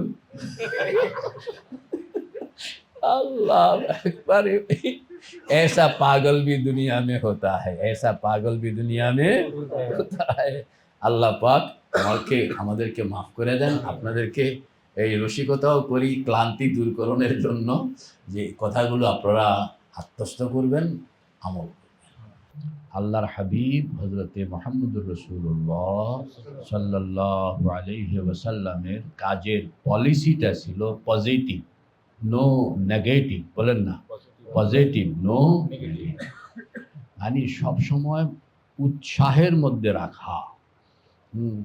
কাজ দুই রকম। একটা হলো নেগেটিভকে ধৈরা ধৈরা পজিটিভ বানাও, আরেকটা হলো পজিটিভকে শক্তি বাড়াইয়া বাড়াইয়া নেগেটিভকে মেরে ফেলো। কথা বুঝছেন? একটা হলো নেগেটিভকে ধরো, ধৈরা এটাকে খুঁটে খুঁটে নেগেটিভ ধরো, এটাও একটা পদ্ধতি। আরেকটা হলো যে কি নেগেটিভ আছে এটা ধরতে যেও না, তুমি পজিটিভ মোডে বাতাস দিতে থাকো। আল্লাহর হাবিবের নহজ ছিল যে পজিটিভকে হাওয়া দিয়া নেগেটিভকে অটো স্বয়ংক্রিয়ভাবে মেরে ফেলো। এটা হলো আল্লাহর হাবিবের। যে কোনো লোক আসলেই এটা চেক করতেন না, বলে কোথায় কোথায় নেগেটিভ দেখি, এটা না। মনে বলতেন যে তোমার কি কি পজিটিভ আছে, এটারে কত ডিগ্রি 10, বলে এটাকে 20 কেমনে বানানো যায়, কত আছে 20, এটা 40 কেমনে বানানো যায়। হয়তো নজরের মধ্যে অনেক নেগেটিভ আছে, কিন্তু এটাকে বলা হবে না, বরং পজিটিভকে এরকম বাড়ায়া দেওয়া হবে যে অটো নেগেটিভ চলে যাবে। অন্ধকার হাজার বকনি দিলে অন্ধকার যাবে না, সেখানে আপনি ছোট্ট করে একটা মোমবাতি জ্বালায়া দেন, এরপরে বাতিটাকে আরো বাড়ায়া দেন, এই হইল পদ্ধতি। এবং আমাদের বুজুর্গানে দিন বলছেন যে নেগেটিভ কথাকে আলোচনাও করতে নাই। যেহেতু মৌলানা আমার ছাত্র, এই জন্য আমি সরাসরি বলে ফেলি, এই যে আমি আমল করি না, এই কথাটা, এটা বদাসর কি জানেন? আপনি কখনো আমল শুরু করতে গেলে তখন আপনি কখন যে বাজারে আরও বহু মানুষ আছে যে তারা আমল না করেও মোটামুটি ডায়াসে থাকে, তো আমি আমল না করলে ডায়াস আমার হাত থেকে ছুটবে না। দেখছেন শয়তান সুযোগটা কিভাবে নিল? এই জন্য মানে নেগেটিভটাকে উল্লেখে আনাও নিষেধ, পজিটিভটাকে যত আপনার হাইলাইট করা যায়, যত প্রেশার দেওয়া যায়, যত তেরগিব তেরগিব তেরগিব। হজরত মৌলানা ইলিয়াস রহমতুল্লাহ আলাই সারা পৃথিবীটাকে জয় কেমনে করলেন? কোনো নেগেটিভ আলোচনায় আনে না, শুধু পজিটিভ। ফাজাইল ফাজাইল ফাজাইল ফাজাইল। আর কিরে ভাই, রাজাইল কি নাই জগতে? হাজারো রাজাইল আছে। বলে রাজাইল আছে, কিন্তু আমি এটা আলোচনায় আনবো না, আমি ফাজাইলকে হাইলাইট করব। এ ফাজাইলে নামাজ, ফাজাইলে ওযু, ফাজাইলে তেজারত, ফাজাইলে অমুক, মানে সারা ফাজাইল আমার শেখ জাকারিয়া রহমতুল্লাহ আলাইহি এমন হাইলাইট করছেন যে এইগুলোর আলোর কারণে রাজাইল ভাগতে ভাগতে ওই যে গিয়ে পলাইয়া গেছে গা। আল্লাহু আকবার। এই জন্য আমরা ফাজাইলের উপরে আলোচনাও ফাজাইলের উপরে থাকবে, এবং আমি করব এবং করার জন্য দোয়া চাই ইনশাআল্লাহ। আচ্ছা, কথা শেষ, দোয়া হয়ে যাবে। হ্যাঁ হ্যাঁ, আরে আর এক মিনিট কথা, যে মরনা কথা বলেন তো একটু। আসসালামু আলাইকুম ওয়া রাহমাতুল্লাহ। সময় কম, আলহামদুলিল্লাহ আল্লাহ আমাদের এই ঘটনাটি কবুল করেন। আমিন। একটা কবিতা বলছি। खुदा तालब बहुत मिलता शिकस्ता दिल नहीं मिलता, खुदा तालब बहुत मिलता शिकस्ता दिल नहीं मिलता, हकीकत में वही कामिल शिकस्ता दिल जहां मिलता। আল্লাহ আমাদেরকে নিয়ে নিয়ামত দিয়েছেন, আল্লাহ যদি দিলই করে আমিন। ওনার আমরা যেন ফায়দা হাসিল করতে আমাদের প্রদান করে। এই তুমি কিছু কথা বল, এক মিনিট। আমার খালতো ভাই বহুত বড় আলেম, আল আরাফা ব্যাংকের অফিসার। আলহামদুলিল্লাহ, আমি যাতায়াত পথেই আল্লাহ তাআলা পছন্দ করে হয়তো নিয়ে এসেছেন। নিয়ত ছিল অন্যদিকে যাবো, কিন্তু এসে প্রোগ্রামে বসে আর যেতে পারছি না, আল্লাহর মেহেরবানি। আমার খালাতো ভাই উনি পরিচয় দিয়েছেন, আল্লাহ শুকরিয়া। আমি ছোটবেলা থেকে ভাইকে দেখছি, কিন্তু যখনই সাক্ষাৎ পাই মনে যেন নতুন করে কিছু প্রাণ খুঁজে পাই, মনটা তাজা হয়। পরকালমুখী এবং সামনে অগ্রসর হওয়ার জন্য যে ইলামেন্টস অথবা তার কম্পোনেন্টস প্রয়োজন, এগুলো এখানে পাওয়া যায়। জাগতিক ব্যস্ততার কারণে সবসময় আসার সুযোগ হয় না। আলহামদুলিল্লাহ যতবার এসেছি মনে চায় আরো সর্বক্ষণ এখানে থাকতে পারলে আরো ভালো হতো। অবশেষে আমরা যেহেতু ব্যাংকিং করি, আমাদের জাগতিক যে অর্থকে নিয়ে কেন্দ্র কাজ করা, তো দেখলাম কাউকে যদি 50,000 কোটি টাকা যদি তার অ্যাকাউন্টে দিয়ে দেওয়া হয়, তার দুনিয়ার সার্থকতা বলতে কিছুই থাকবে না। সে দুটো কাপড় একসাথে করতে পারে না। তবে সফলতা হলো ওই জায়গায়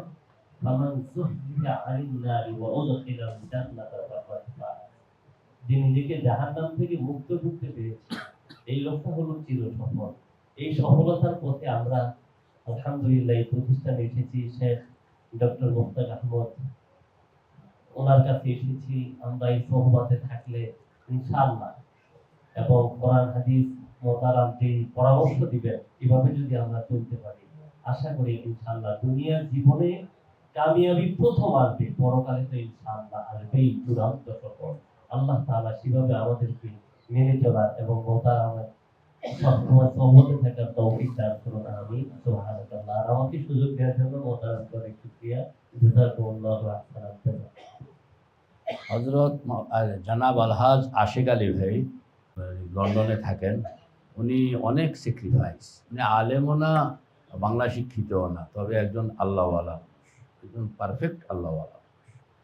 তো আশিক ভাই, আপনি এক মিনিট একটু আপনার অভিজ্ঞতা, আপনার অনুভূতি শেয়ার করার জন্য অনুরোধ করছি।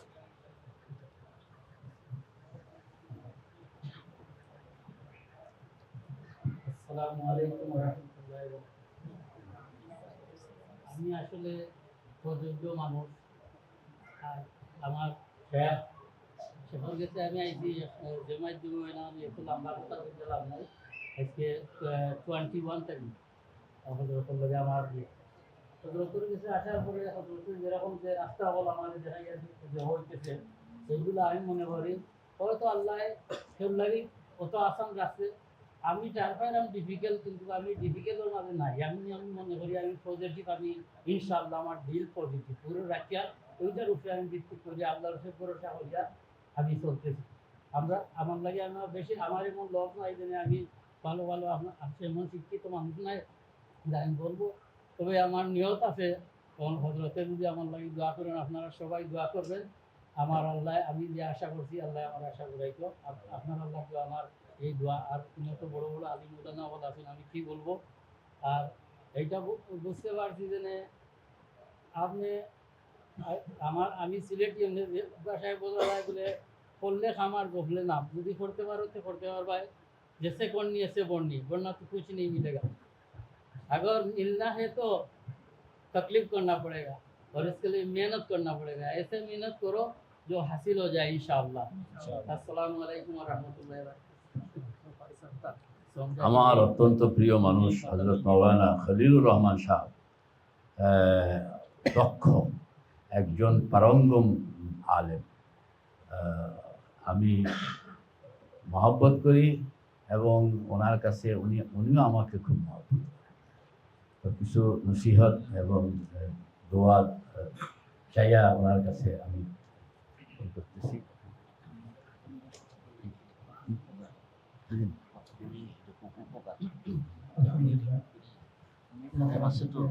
সময় অনেক কম, কথা তো বলতে অনেক মনে চাইতেছে। আমার কাছে যতটুকু সময় ছিলাম বা হুজুরের দরবারে যতটুকু আসতে পারতেছি, আমার কাছে একটা উপমা মনে হইতেছে।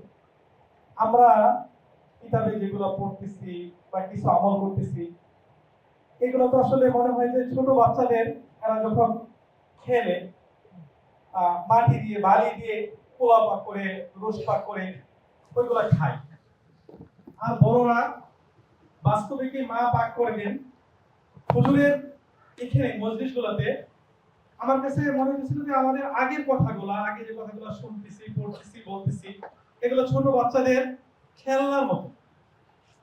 মানে আমি আসলে বাস্তবতা বা নিজেকে আমলের দিকে অগ্রসর করতে পারবো এটা হইতেছিল না। শুনতেছি, খেলা শেষ, আমার খেলনা পাতিল খাবার দাবার সবকিছুই শেষ। এখানে আসার পরে মনে যে আসলে গেল মা যখন পাক করে দেন, মায়ের রান্নাটা অনেক সময় এমন হয় যে আমরা এখানে যারা আছি এমন হইতে পারে, মানে আমার কাছে অনেকগুলা বিষয় যে খাবারটা বেশি হয়ে গেছে, আমি যদি এখন খাবারটা শুরু না করি এটা বেশি আর কম তো আমি বুঝতে পারবো না। আমি এই মজলিস থেকে যতটুকু শুনেছি আমি নিয়োগ করেছি আমি খাবারটা শুরু করবো ইনশাআল্লাহ। আমি যদি শুরু করে আস্তে আস্তে খাবার বাড়াইতে থাকি, এক সময় বড় প্লেটও শেষ হয়ে যাবে। আর অন্য সময় যে বড় প্লেট দেখার পরও আমার ভয় লাগবে না। আল্লাহ তাআলা হযরতকে দীর্ঘজীবী করুন, আমাদেরকে হযরতের সাথে সম্পর্ক রেখে আমালের সাথে এগিয়ে যাওয়ার তৌফিক দান করুন। চট্টগ্রাম থেকে এসছেন যে মৌলানা, আর কি নাম না তোমার নাম বলে যে আব্দুর রহমান, হাবিবুর রহমান কথা বলবেন।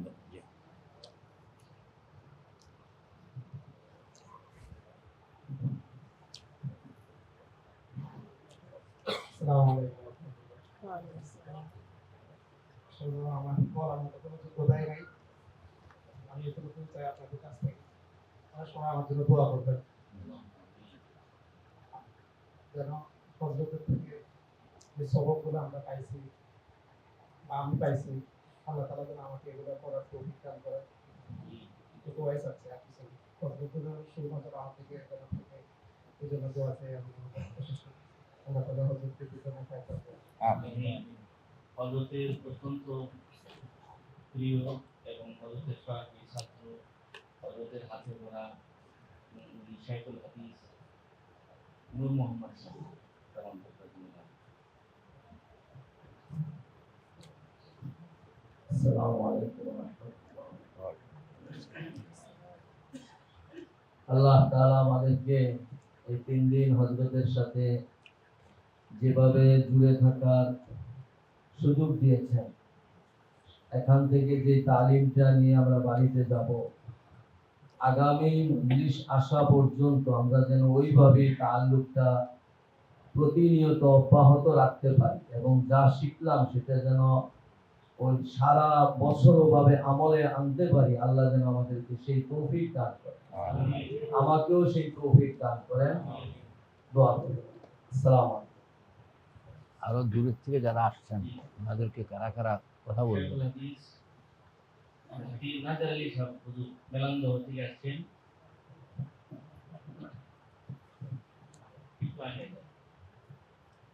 আসসালামু আলাইকুম ওয়া রাহমাতুল্লাহ। আসলে আমরা হযরতের সুহবতে 3 দিন থাকলাম। যদি আমরা বাড়িতে গিয়ে 6 তাসবিহ 12 তাসবিহ 35-16 সদকের উপর মেহনত ইনশাআল্লাহ যদি আমরা সঠিকভাবে আদায় করি তাহলে হযরতের রহমত ফিরোজের বরকত আমরা ইনশাআল্লাহ অবশ্যই পাবো। ইনশাআল্লাহ এগুলো সম্ভব, হিম্মত করলেই হবে ইনশাআল্লাহ। এজন্য আমরা দোয়া করব আল্লাহ তাআলা আমাদের হায়াত দান করেন, ওদেরকে ফিরোজের বরকত দান আল্লাহ তাআলা আমাদের সবাইকে নসিব করেন। আমিন। আসসালামু আলাইকুম।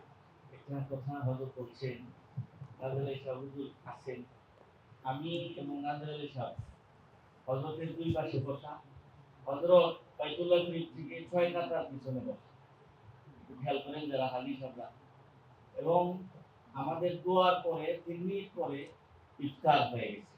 এই একটা সময়ে হযরত বললেন, উঠে নাম নাজার আলী সাহেব 100টি মারকাজ এবং 313টি বক্তব্য করতে হবে। এরকম ইফতারের আগ মুহূর্তে বাইতুল্লাহ শরীফে মাতাফে এবং কাবা শরীফের এতটুকু কাছাকাছি সময়ে 100টি মারকাজ এবং 313টি বক্তব্য করতে হবে। এটা হযরতের মনের নেক মাকসাদ। আমরা ইনশাআল্লাহ সবাই করব তো ইনশাআল্লাহ। আল্লাহ পাক তৌফিক দান করেন। হযরতের পরামর্শ এবং হযরতের সাথে আলাপ আলোচনা করে প্রত্যেকেই চেষ্টা করার জন্য হযরত এখন বলছেন যে আমরা যারা আসছি যেভাবে যা যতটুকু তৌফিক অথবা বুঝ পরামর্শ হযরতের কাছে নেবেন এবং একটি মারকাজ কমপক্ষে একটি মক্তব আমরা যেন প্রতিষ্ঠা করতে পারি, হযরতের পরামর্শ সাপেক্ষে আমরা চেষ্টা করবো। ইনশাআল্লাহ করবো তো ইনশাআল্লাহ। অনেক ওলামা হযরত আছে, এমনি সময় কমে আসতেছে, সব আলেমদেরকে কথা বলতে দিলে জোহরের টাইম ওভার হয়ে যাবে। তো এখানে আলেম ছাড়াও আমাদের এখানকার পৃষ্ঠপোষকতা যারা করেন, এমনি থেকে ইঞ্জিনিয়ার মুস্তফা ভাই আছেন, উনি এমসি কোম্পানি এমসি সিমেন্টের জিএম ভাইস প্রেসিডেন্ট। তো আমাদের ইঞ্জিনিয়ার সাহেব কথা বলবেন, আমাদের জজ সাহেব হুজুর আছেন এই খানকায় এবং এই কমপ্লেক্সের জিম্মাদার, কথা বলবেন। হযরতের নির্দেশে আরো কিছু জেনারেল মানুষ কথা বললেও উপকার হবে। তো এবং কথা বলতে হয়, এটা মনে রাখবেন। কথা বলতে হয়। কথা বললে মানুষের মনোশক্তি বৃদ্ধি পায়। কথা না বললে কাজকরণের এইম সৃষ্টি হয় না। আমি কেন কথা বলাই, মানে আপনি যে দাঁড়ায়া কথা বললেন এর মধ্যে আপনার একটা রেসপন্সিবিলিটি চলে আসে এবং এই রেসপন্সিবিলিটিটাই আপনাকে আমল করার জন্য একটা শক্তি যোগায়। এটা মনোবিজ্ঞানের কথা। এই জন্য আমরা 12:30 বেজে গেছে, আমরা সবাইকে কথা বলতে সুযোগ দিব, সবাই বলবো, সবাইকে সুযোগ দিব। বলেন সবাই বলবো। একান্ত কেউ না বললে কোনো প্রয়োজন বা থাকলে সেটা ভিন্ন কথা। বলাটাই মানুষ আমল করার দুয়ার খোলে। সবার সামনে যখন যে আমি তৈয়ার, এই কথাটা এটা হিম্মত পয়দা করে। আর আমাদের ডিউটি হইল মানুষের মনের মধ্যে হিম্মত পয়দা করা। হিম্মতকে আরো শক্তিশালী করা। এই জন্য আমি দয়া করে আপনারা কথা বলবেন না, কথা না বললে হবে না, কথা না বললে হবে না। পলায়া থাকলে শয়তান এই সকল ক্ষেত্রে আপনারা কেউ যে তাওয়াজু, যে কথা কইও না, তুমি ছোট মানুষ কিংবা তুমি বড় মানুষ, নানান হোমিও ঔষধ দিয়ে আপনাকে থামায় রাখে। তার অর্থ হলো আমলের জগতে আপনাকে ঢুকতেই দিচ্ছে না শয়তান। কথা বলানোর পরে আপনার রেসপন্সিবিলিটি চলে আসবে এবং আপনি নিজেকে দায়ী বানায় ফেলবেন যে আরে দাঁড়াইয়া এত বড় কথা কইলাম, এখন যে আজানের লগে লগে মসজিদে না যাই আর কেউ দেখতে লায়, তাহলে তো আমি নিজের কথায় নিজে মিথ্যাবাদী হয়ে গেলাম। মানে অনেকগুলো ব্যাপার আছে, কথা বলতে হবে। এবং বলতেছে ওয়ানা মিনাল মুসলিমিন ওয়ানা আউয়ালুল মুসলিমিন, আছে না কোরআন শরীফের মধ্যে, কুল ইন্না সলাতি ওয়া নুসুকি ওয়া মাহইয়ায়া ওয়া মামাতি লিল্লাহি রাব্বিল আলামিন লা শারীকা লাহু ওয়া বিযালিকা উমিরতু ওয়া আনা আউয়ালুল মুসলিমিন। এটা কিন্তু জাহেরি ভাবে এরকম বলাটা মানে অনুমোদিত না, কিন্তু কোরআন বলতেছে নো, তুমি বলো যে আমি আউয়ালে মুসলিম। কেউ মানো আর না মানো আমি আছি, এই কথাটা তুমি বলো। বললেই শয়তান প্রথম চোটে হেরে গেল, তুমি আগে গেল। আচ্ছা ঠিক আমাদের আছে। এখানে অন্তত 10 জন সাইকুল হাদিস আছে, সবাই বলে আলহামদুলিল্লাহ। আমাদের হযরত তো হাজার হাজার বললেও কম হবে সাইকুল হাদিসের উস্তাদ। হযরত নিজে ইনকিসারি এবং তাওয়াজু করেন। আমরা অনুভব করি যে কিছু মানুষের ভিতরে এই দুর্বলতা চলে আসতে পারে, উনি হয়তো বা এরকম কোনো মানে শরীয়তের জ্ঞান। হযরত নিজেকে ছোট করেন, এর অর্থ এই না যে হযরত ছোট, আপনারা এরকম মনে করবেন না।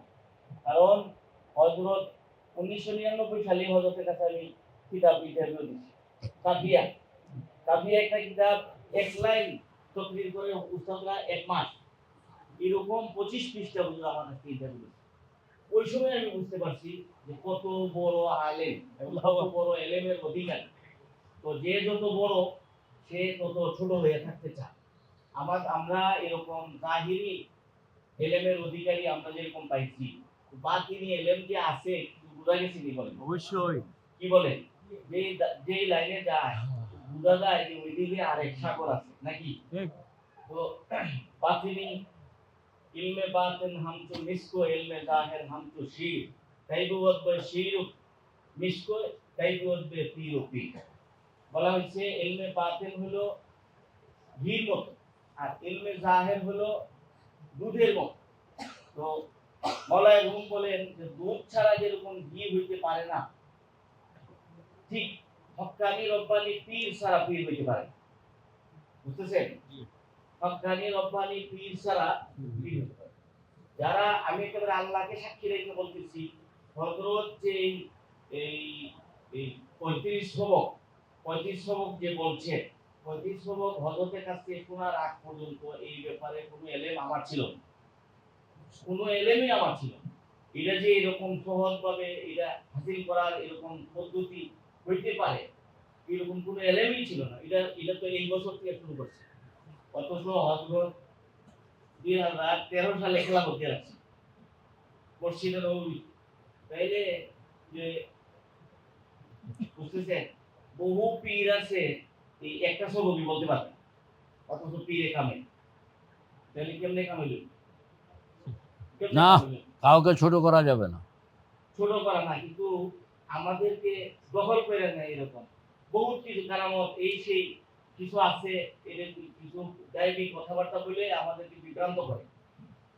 এগুলা না, এলমে বাতিন হাকিকি ভাবে যদি পাইতে হয় তাহলে এলমে জাহের থাকতে হবে।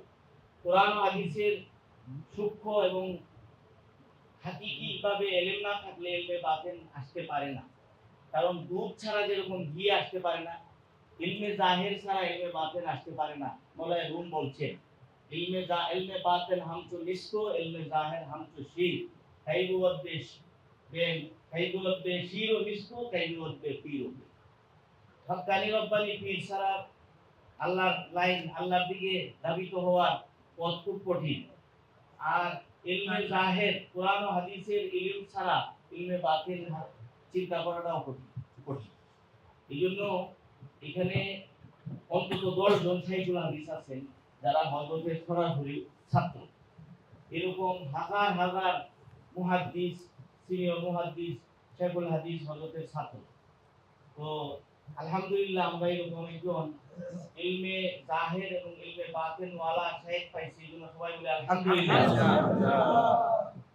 আমাদের সামনে কথা বলবেন আমাদের জশা হুজুর, আমাদের সামনে কথা বলবেন আমাদের ইঞ্জিনিয়ার মুস্তফা সাহেব, আমাদের সামনে কথা বলবেন হযরতের কাতেব। হযরতে যা লেখেন, যা বলেন সব কিছু লিখে লিপিবদ্ধ করতেছেন আমাদের বেলাল ভাই। আল্লাহ পাক বেলাল ভাইকে বরকত দান করেন। আমিন।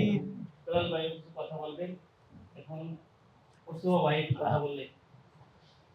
এখন কারোর নাম ঘোষণা করা হবে না, টাইম সংক্ষেপ করার জন্য শুধু মাউথ পিস চলে যাবে, আপনি দাঁড়ায় কথা বলবেন। আসসালামু আলাইকুম।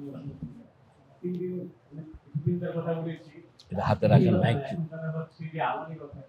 হযরত আজকে 3 দিন যাবত জিনিস বোঝার চেষ্টা করছেন। আমি যেটুকু বুঝতে পেরেছি 1 থেকে 7 আল্লাহ আল্লাহ, 1 7 8 আর 9 ইলাহা ইল্লাল্লাহ। এই যে একটা হচ্ছে যে পাত্র খালি করা, যে তখন যে কথাটা বললো, আমার ভিতরে অনেক গুণ আছে, গুণটাকে দূর করতে হবে। আমার ভিতরে অনেক গুণ আছে, গুণটাকে দূর করতে হবে। দূর করে একটু পাত্রের বসে করতে হবে, কিন্তু আল্লাহ আল্লাহ বলবো এবং চেষ্টা করবো। আর যেটা সেতু বন্ধ যেটা বললো লা ইলাহা ইল্লাল্লাহ, এই দুইটা আমল আমি চেষ্টা করবো। হযরতের সামনে বলে গেলাম, চেষ্টা দোয়া চাই, আমি চেষ্টা করতে পারি। দোয়ার মালিক কে আল্লাহ, তাই না? আল্লাহ যদি আমাকে একটু তৌফিক না দেন পারবো না। আমি সবার কাছে দোয়া চাই এবং সবার কি বলে এটাকে সহযোগিতা, আপনারা সবাই এখানে ছিলেন এই কয়েকদিন অভিযোগ পরিস্থিতির জন্য ক্ষমাও চাই, আপনাদের খেদমত করতে পারি না ভালো করে। আমরা সর্বশেষে হযরতের দীর্ঘায়ু কামনা করি, আল্লাহ যেন হযরত চাই আমাদের জন্য দীর্ঘায়িত করেন, দীর্ঘ কামনা করি। আসসালামু আলাইকুম। এই ডক্টর সাহেব কই? আপনার ডক্টর আবুল কালাম, ডক্টর আবুল কালাম সাহেব কই? হ্যাঁ বলেন, বলেন। এই মাউথ পিস, এই যে একজন দাঁড়ায় কথা বলে।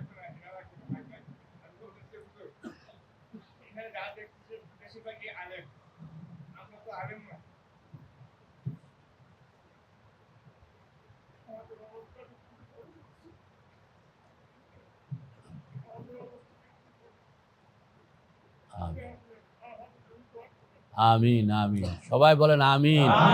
আরো কেউ কিছু বলবেন? মাউথ পিসটা দিয়ে যাও। আসসালামু আলাইকুম ওয়া রাহমাতুল্লাহ। এখানে তো আসলে আলেমুলামাদের পাশাপাশি এরকম বাংলা শিক্ষিত অনেকেই আছে, যারা একটু হাত তুলবেন, যারা একটা আমার আমরা সবসময় যারা অন্তত এসএসসি পর্যন্ত পাস করছি, এরা একটা কথা আমরা সবসময় পড়ে আসছি, প্রমোদ চৌধুরী, যে মনের দাবি রক্ষা না করলে মানুষের আত্মা বাঁচে না। মানুষের মনের যে দাবি, এটা রক্ষা না করলে মানুষের আত্মা বাঁচে না।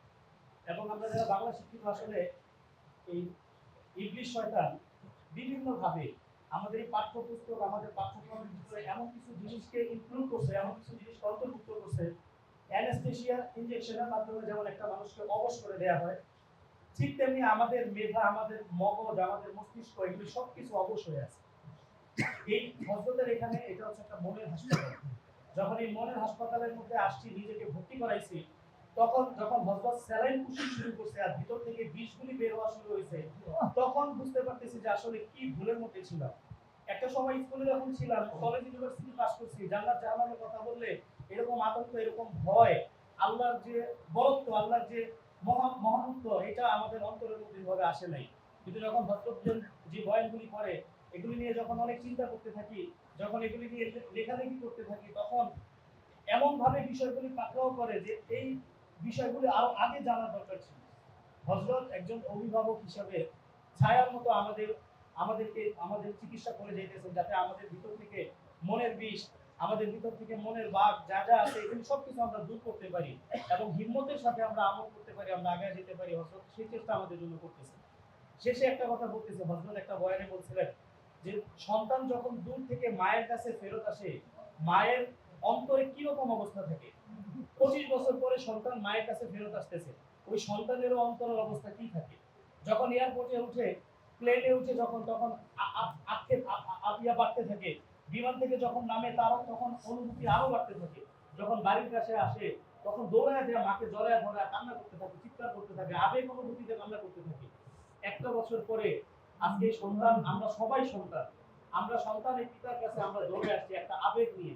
আজকে আমাদের অন্তরে যেরকম আবেগ, আজকে আমাদের হযরত শাইখের অন্তরে ওই আবেগটা কাজ করতেছে।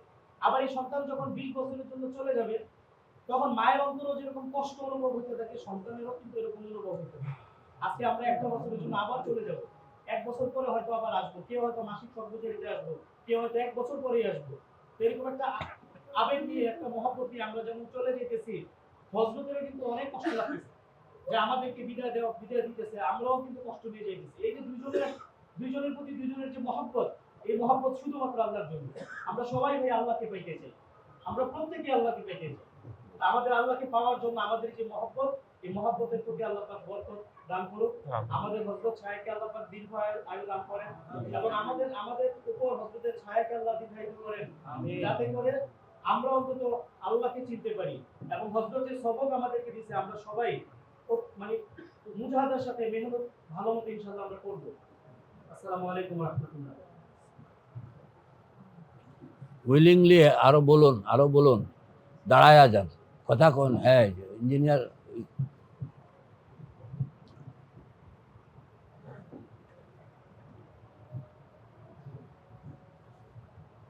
আসসালামু আলাইকুম। আমি তো মানে বাংলায় শিক্ষিত হচ্ছে মানে আমি যেটা বিশ্বাস করি আর কি, এই একটা পরিবেশ, এই পরিবেশে আসতে পেরে আমি মানে খুব নিজেকে ভাগ্যবান বা আনন্দ করেছি। আল্লাহ যেহেতু আমাকে মানে যে শেষ পর্যন্ত এই পরিবেশে আনতে পারছেন, নিশ্চয়ই আল্লাহ আমাকে যে হযরতের সেই যে সবক দিলেন, সেই সবক পালন করার মানে আল্লাহ আমাকে দিবেন। তো সেই জন্য আমি সবার কাছে দোয়া যাচ্ছি, আমি যেন হচ্ছে যে এই সবকগুলো আদায় করতে পারি। আর আরেকটা জিনিস যেটা আসলে একটু বলি আর কি, কারণ আমরা একটা কথা করতে চাই। আসলে আমাদের যে বাংলা শিক্ষার যে একটা প্রভাব আছে, আমি খুব ছোট থাকতে একটা রচনা করছি, যেটা হচ্ছে জনসংখ্যা বৃদ্ধির কুপ্রভাব। ওইখানে একটা পয়েন্ট ছিল যে একটা কুসংস্কারটা কি, যে ওই মানে রিজিকের মালিক আল্লাহ, এই জন্য মানে ইচ্ছা মতো সন্তান দেয় 5টা সময় থাকে। এটা হচ্ছে একটা কুসংস্কার। এই কারণে হচ্ছে যে বাংলাদেশের জনসংখ্যা বৃদ্ধি হচ্ছে।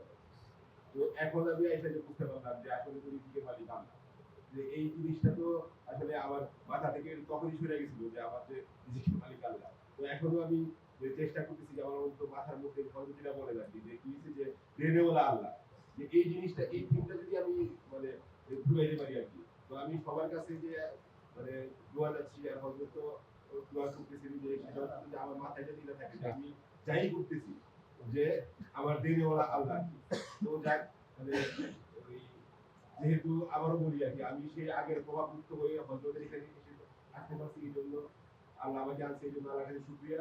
এবং আল্লাহ আমাকে মানে হযরতের পাড়ার পথগুলা সেগুলা অনুসরণ করে আল্লাহকে চিনে জেনে বুঝে যেতে পারবো, সেই জন্য সবাইকে দোয়া যাচ্ছি। সবাইকে ধন্যবাদ।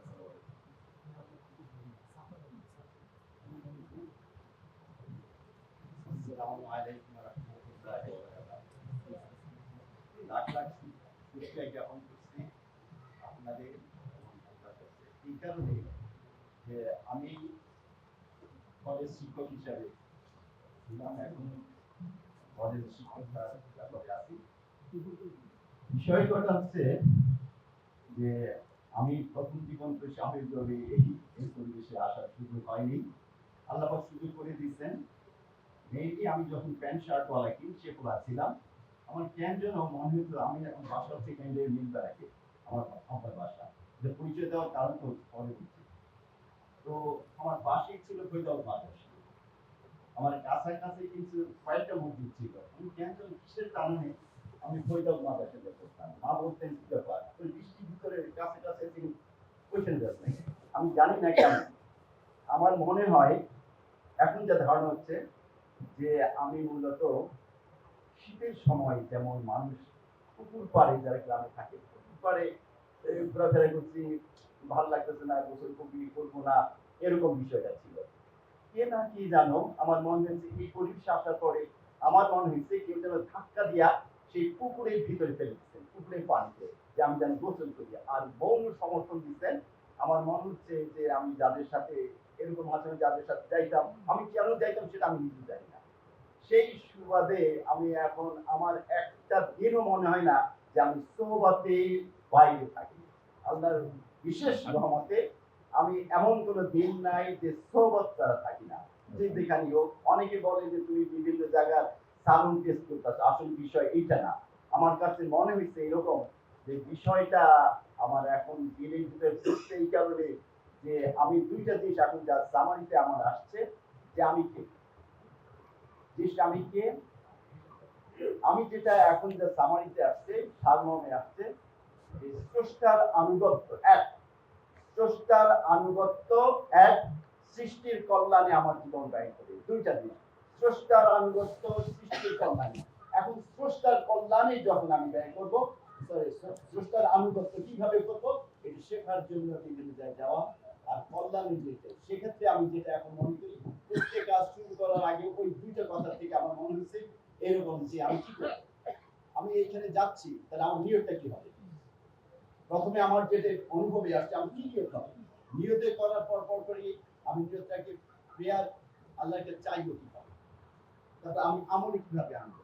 প্রত্যেকটা কাজ আমি ওই দুইটা পয়েন্ট থেকে, একটাতে স্রষ্টার আনুগত্য, সৃষ্টির কল্যাণে, এইটা থেকে প্রত্যেকটা কাজ যখনই শুরু করি তখন আমাকে ধাক্কা দেয় মনে হয় যে এই না কিছু করছো না কেন, বিষয়টা কি। তো এইভাবেই আমার মনে হচ্ছে যে অনেকে এত ভুল ধারণা করবে, আমাকে অনেকে বলছে বিভিন্ন জায়গায় 14 ঘাটে সালুনকে টেস্ট করো, আমি কি মূলত ওইটা না। আমি যেহেতু আমার ভিতর থেকে কেমন যেন তারা করে, আমি তো যেহেতু শিক্ষকতা করি, এই আমার খুব মনে প্রাণ ইচ্ছা ছিল যে আমি চিরদিন থাকি। শিক্ষকতার কারণে ওই ছেলেমেয়েদের পরীক্ষা, ইংলিশ মিডিয়াম পরীক্ষা, আমি ছাত্র পড়াই, সেই কারণে কালকে প্রস্তুত হয়েছি। আমি বাধ্য হয়েছি, আমি যাইতে, কিন্তু আমার মন চায়নি যেখান থেকে, শুধু এইখানে না যে কোনো জায়গায় হচ্ছে। তো আমি বড়ই ভাগ্যবান এই অর্থে বলি যে আমাদের দুজনের দিনে চোখে চোখে আসার সুযোগ আল্লাহ পাক করে দিয়েছেন। সেই জন্য লাখ লাখ কোটি কোটি শুকরিয়া আল্লাহ পাক, যাদের সাথে আমাদের সম্পর্ক বাড়াইছেন তাদেরকে দীর্ঘ ন্যায় হায়াত দান করুক, সাথে সাথে আমাদেরকেও যেন আমরা সেই পথে চলতে পারি সেই তৌফিক আল্লাহকে দান করুন। আমিন।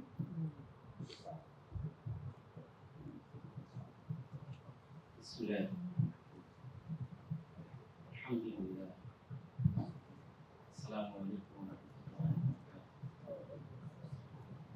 আমি আল্লাহর দরবারে লাখ লাখ শুকরিয়া। গত বছর ইসলামতে আমি আসার ইচ্ছা ছিল, কিন্তু শারীরিক অপারগতার কারণে আমি আসতে পারিনি। এই বছর আলহামদুলিল্লাহ আল্লাহ পাকে আমার মনে শক্তি বাড়াই দিচ্ছে। আমি এই 3 দিন সবার সাথেই ছিলাম। তবে আমার অর্জন হলো যে আল্লাহ শুকর, এখানে যে ট্রেনিংটা দেওয়া হয়েছে 3 দিন পাইছি, আল্লাহ শুকর। আমার অনেক ভুল ভেঙে গেছে, নিজেকে শুধরানোর একটা রাস্তা পাইছি। আমি যখন 35টা সবক দিচ্ছি, আমার ভিতরে একটা টেনশন আসছে, আমার হায়াতের হয়তো এই জায়গায় যাওয়া সম্ভব না। এটা বলা ঠিক না। আল্লাহ রবিরা, আল্লাহ পাক ওনাদের দিনের মধ্যে আলো ডাইলে দেয়। আমাকে বুঝলে একটা হচ্ছে যে 8টা সবক যে দিতে পারে একবারে, আমার বুঝ হয়ে গেছে 35 সবক। আমি জানি না, আমি দোয়া চাই এই 35 সবক যাও পর্যন্ত আল্লাহর অনেক এই মজলিসকে আল্লাহ পাক কেমন পর্যন্ত চাইলে আমরা বিশেষ করে পর্যন্ত এরকম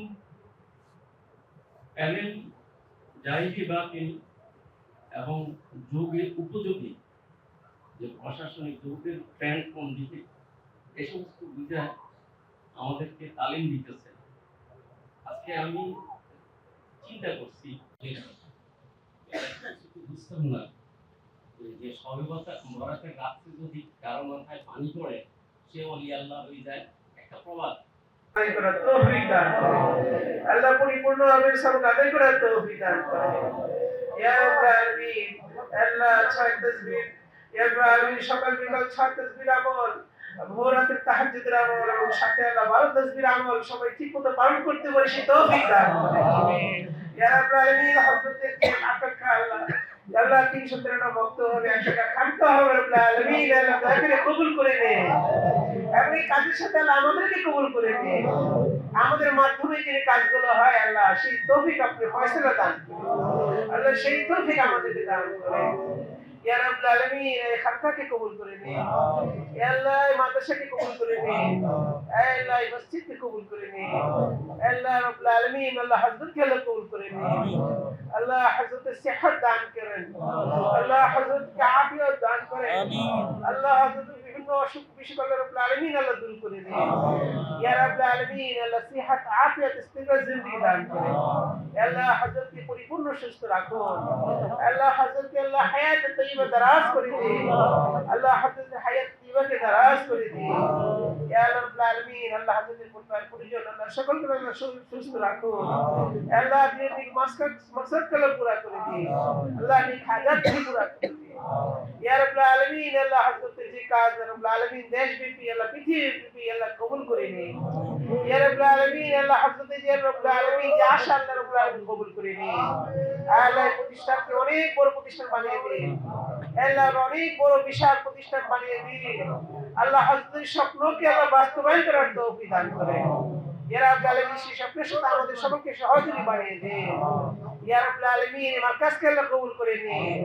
আল্লাহ আমাদেরকে কবুল করে নিন। আল্লাহ হযরতকে কবুল করে নিন। ইয়া আল্লাহ আল্লাহ রাব্বুল আলামিন আল্লাহ আপনার রহমতকে আল্লাহ কবুল করে নিন। আল্লাহ আপনার দয়ার মাধ্যমে কবুল করে নিন। ইয়া রাব্বুল আলামিন আল্লাহ বিভিন্ন রকমের হাজত রয়েছে রাব্বুল আলামিন, এখানে সমস্ত হাজতকে গাইবে খাজনা থেকে পুরা করে দিন। আল্লাহ আসমানি ওয়ালা বারা জমি ওয়ালা বাড়ি ওয়ালা বাহি ওয়ালা হর কিছু বড় মুসিবতে আমাদের সকলকে হাজতকে হেফাজত করে। ইয়া রাব্বুল আলামিন আল্লাহ রাব্বুল আলামিনের মাকসাদকে পুরা করে দিন। আমাদের সকলের নেক হাজাতকে পুরা করে দিন। দেশের মধ্যে শান্তি ও নিরাপত্তা দান করেন। ইয়া রাব্বুল আলামিন দেশের মধ্যে রহমত দান করেন। আল্লাহ যার মাধ্যমে মানুষের হক আদায় হয় সেই রকম আল্লাহ শাসক বানিয়ে দিন। ইয়া রাব্বুল আলামিন বিশ্বের সমস্ত মুসলমানদেরকে আল্লাহ হেফাজত করেন। আল্লাহ নির্যাতিত বিভিন্ন দেশে মুসলমানদের নির্যাতনের শিকার হলে রাব্বুল আলামিন তাদেরকে আল্লাহ গায়বী মদদ দান করেন। আল্লাহ তাদেরকে আল্লাহ হেফাজত করেন। ইয়া আল্লাহ সারা বিশ্বের মধ্যে ইসলামকে গালাবা দান করেন। ইয়া আল্লাহ আমাদের মা বাবা আকর্ষণ পারাপাশের মধ্যে যারা কবর আসছে তাদেরকে আল্লাহ মাফ করে দেন। আল্লাহ তাদেরকে আল্লাহ জান্নাতুল ফেরদৌস দান করেন। ইয়া রাব্বুল আলামিন আপনার রহমত আমাদেরকে দান করেন। ইয়া আল্লাহ সকল আপনার রহমত আমাদেরকে দান করেন। আল্লাহ আমাদের সকলকে সিহাত এবং আফিয়াত দান করেন। ربنا تقبل منا انك انت السميع العليم وتب علينا انك انت التواب الرحيم وصلى الله تعالى على خير خلقه محمد وعلى اله واصحابه اجمعين سبحان ربك رب العزه عما يصفون وسلام على المرسلين الحمد لله رب العالمين.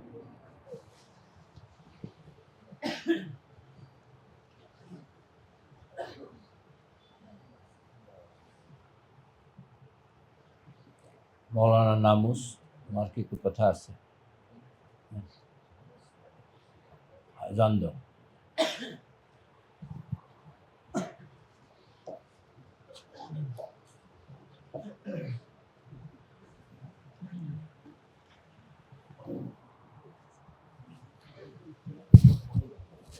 Allahu Akbar,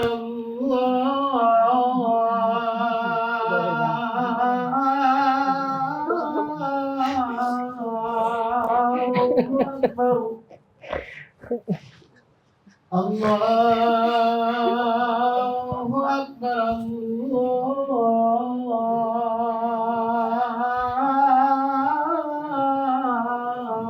Allahu Akbar. أشهد أن لا إله কাছে অনেক দিন যাবত আসতে মনে করছে আমরা মানুষ না জানে তার না আমার মানুষ দিকে না হযরতের বক্তব্য শুনে অনেক أشهد أن لا إله إلا الله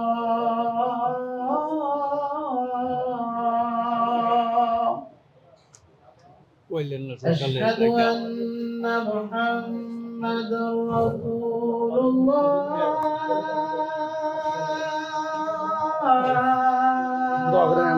সবগুলো আমার করতে পারে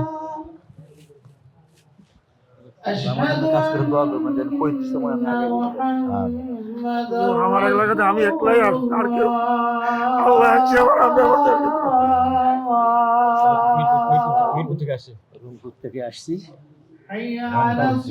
আপনার বয়ান শুনে ছুটি আসছি কালকে বয়ান দিয়েছি আপনার সাথে আমার জন্য একটু বিশেষ করে দোয়া করবেন জিনিসগুলোর একটা মোটামুটি রস আইডিয়া হয়েছে জি আলহামদুলিল্লাহ আলহামদুলিল্লাহ আমি ওই বয়ান শুনিয়াই আপনার বয়ান মোতাবেক ইয়া করা শুরু করছি মোরাকাবা আর নামাজ যেভাবে আপনি বলছেন এবং নবীজি যে কমাস কম 100 টাকার নামাজ আমি কিন্তু নিয়াতে সেরকম করি আপনার রেফারেন্সে আমি তো এটা এর আগে জানতাম না সেটা আর চট্টগ্রামে আমি 10 বছর ধরে আছি আমি হাই স্কুল হেডমাস্টার রংপুরে রিটায়ার করে এখানে এসে যখন দেখি আমি তাবলিগের 3 চিল্লা করাবো পাকিস্তান পিরিয়ডের জন্ম পাকিস্তান পিরিয়ড থেকে আমি তাবলিগ করি 10-12 বছরের বাচ্চা থেকে তো এখন সারা বছর করলাম কিন্তু আমার মন ভরে না এখানে যখন এই তালিম করি দেখি কি বয়স্ক মানুষগুলো কেউ সহি করে আরবি পড়তে পারে না তখন আমি আমার একজন এখানকার ওস্তাদ ছিলেন কারি আব্দুল বারি ওনাকে সাথে নিয়ে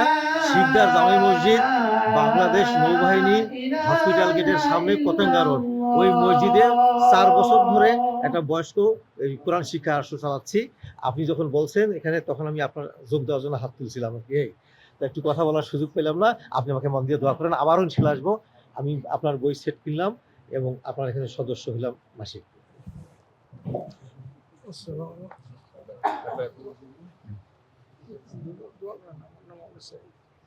আমি অনেক